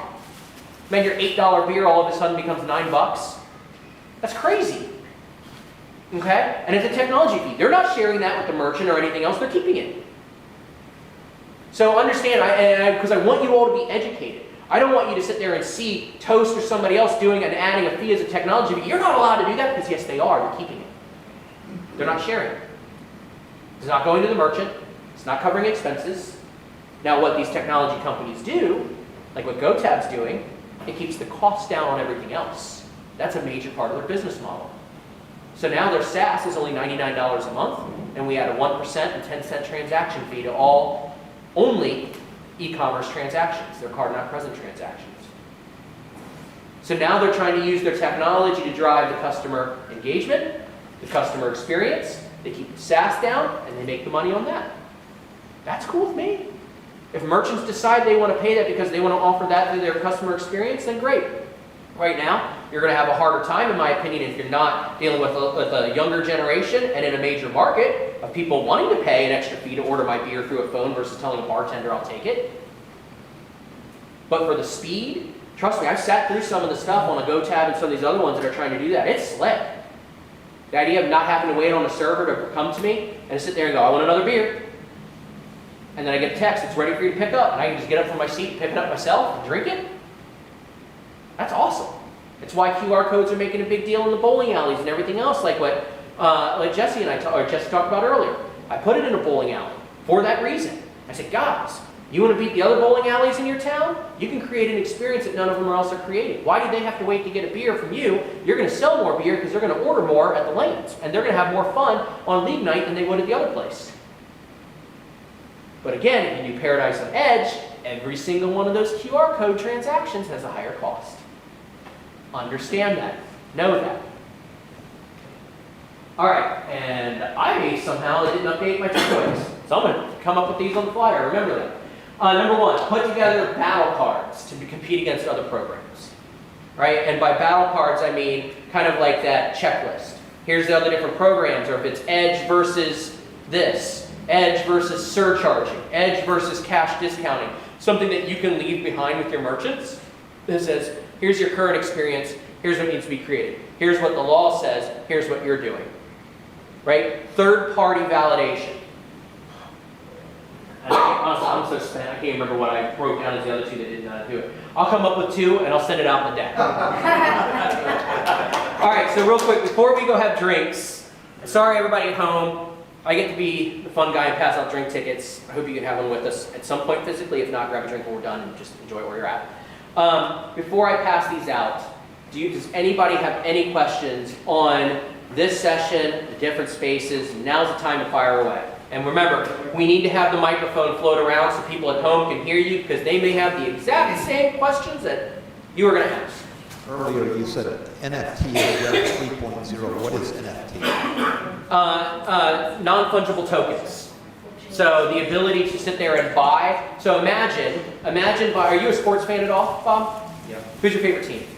Cowboys. Okay, so anyways, I'll use that example as much as it may pain me. So when you're going to go to a Cowboys game and watch them lose to the Redskins someday, instead of buying a physical ticket, okay? They're never going to lose to that team again. I know. So imagine, instead of buying a physical ticket, you buy a tokenized ticket. And all of a sudden you buy an experience. You have it on your phone. And you can pay different levels. That ticket, instead of it just being the seat you got, and let's say it's $50, let's say it's $300. And with that token, I can walk into one of the merchandise stores, show them that, and pick out the jersey of the player and size I want. I can walk up and with that token get the beers that I already have. So when you digitize an experience, this is just one way to do it, right? This is what NFTs can be, right? You actually can take an experience and create amazing things. You can get access for people. You can do all kinds of stuff, and it's all digital. And also, a lot of this can be paid for through cryptocurrency. So like Gary Vee's VeeFriends is one of the biggest ones right now that hit. So he hand wrote his art, which just got sold on Christie's, which is wild, right? But he created this, it's all digital, right? It's these digital experiences where people can buy one of his VeeFriends, and with that, based on the level, it gave him access to things. One of the things that it gave him access to was VeeCon. So Gary Vee, over the next 3 years, is going to have a private conference, and the only way you can go is if you hold one of his NFT tokens. That's it. That's your access. That's your ticket. Now, they can be sold as well. Okay, so let's say you buy your Cowboys experience for $350, but now all of a sudden somebody's willing to go, you know what, I want that experience, I'll pay you $800 for it. And you can transfer the experiences. The other backside of NFTs, it becomes the same thing like social media or those type of things. I mean, you look through somebody's story and see where they went and what they did, having a digital wallet, it goes, oh man, I was at that game. I watched the Cowboys lose on a last-second pass to Santana Moss because I was there. See? Like it tracks that experience and gives validity to the things that you do. Anyways, I had to run that in there. Any other questions? Edge, cash discount, surcharging, anything whatsoever. You got something online? I got one online that says, How do we get to the Monday Edge overview? So contact partnerrelations.com, or sorry, partnerrelations@anybankcard.com, and just send them an email that you want the training links, and they have it all. So they send out the calendars, and I'll put it on the Facebook group too. How's that sound? I'll drop another link on the Facebook group for this Mondays. You need the microphones. we got more online. Oh, one more online, and then we'll go to me. Couldn't you use Edge higher price for QR orders if they are using their card? So Edge is flat rate pricing, okay? Part of flat rate pricing is it doesn't matter how the card is used. If I put somebody on 3.8461, it doesn't matter if it's a debit card that's run. It doesn't matter if it's a low-end credit card that's run, if it's a high-end American Express Delta card, or a card not present transaction run, it's still 3.8461. You're still billing them at a flat rate. Okay, for the Edge program, so the first receipt, do they have any like a non-cash fee show when you show the ticket to the customer? So the idea of, like I said, the minute you add a fee to a transaction, even if it's called a non-cash adjustment, a non-cash fee, or anything like that, you're automatically moving it into a fee-based program, which falls under the fee guidelines. This is after they pay it, before they pay. Even before, yeah, we can talk a little bit about that because I think I know where you're going with it from a technology perspective. The after the pay is the biggest one. Yes, The before, I wouldn't want to have a fee on it before you pay, personally, because I would view that as a negative part of the experience. You know what I mean? Like what we've done in a hospitality when we work with different point of sale companies. So imagine, and I think this is more the direction you're going with your question, is if it's a table service restaurant, you don't know how they're going to pay yet. You don't know if they're going to pay with cash or with credit. So even if it runs Edge and the finalized ticket is itemized with the cash price or the credit price, when I take that initial itemized ticket to the table so people can see the total, what do I use? What I've told people in the past is use the pricing that shows in your menu. If you're listing your menu pricing as cash prices with disclaimers on every page, then have the itemized one say cash total, and then down below it have card total. And that way on the receipt, instead of it being a line item or a fee or anything like that, and therefore, because the minute, think about it, even in that situation, if there's a fee on there and I take a picture of that and send it to some card brands, now there could be a complaint violation. And even if there's not, because the finalized, you really want to make the merchant jump through the hoops of filling out the paperwork and doing it. I mean, it's just, we want to avoid that at all costs. So I would have a cash total of $100, card total $104. So at least I know the two different totals, even if the itemized one comes back with individually higher priced items when I use my card. That's how Mint does it, that's how Paradise does it, and on those perspectives. Any other questions before we go get a drink? Are you thirsty? We'll call it that, I'm thirsty. All right, closing comments. Guys, you all, and ladies, you are professionals. I wanted to do what did you learn today and get some feedback, but I think everybody's pretty well spent.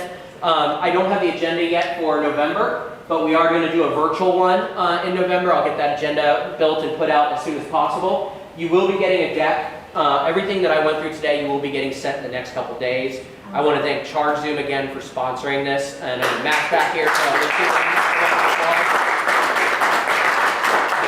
And if you're not part of our Facebook group, please join our group. If you took pictures, share them, send them to me, because like I take pictures of the other presenters. I don't ever take pictures of myself presenting. Like I want to share some of these experiences with people that hopefully will use it and come to future pieces, right? Future events. I mean, my brain is fried. But you guys, like I opened up, we're professionals. Like train and prepare like professionals do.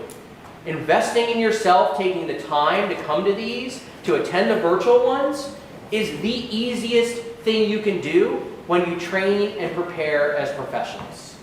I know some of you guys are thinking, hey, it's hard to give up one day a month and I could be out selling, but if you sell, I mean, think about it. You give up one day a month and you sell one more account per month on the other days that you're out selling because you were here just one. Wasn't it worth it? Yeah. So the time that you invest, we don't even charge for these things. The time and energy that you invest will yield results if you execute on it. If you sit here and consume all of this great stuff, nod your heads, give applause, have fun with everybody, but you don't take it and execute on it, then it's just a good time. So on that note, thank you for joining me for a great time. Thank you for joining me. Everybody at home, thank you for hanging out with us. Soon, hopefully you'll be able to join us in person, grab a drink. Everybody else here? So see me for tickets in a minute. I'm going to come back and clean this up. The drinks are at the Wine Thief. It's the bar next to this one. So go out the doors by like the bathroom.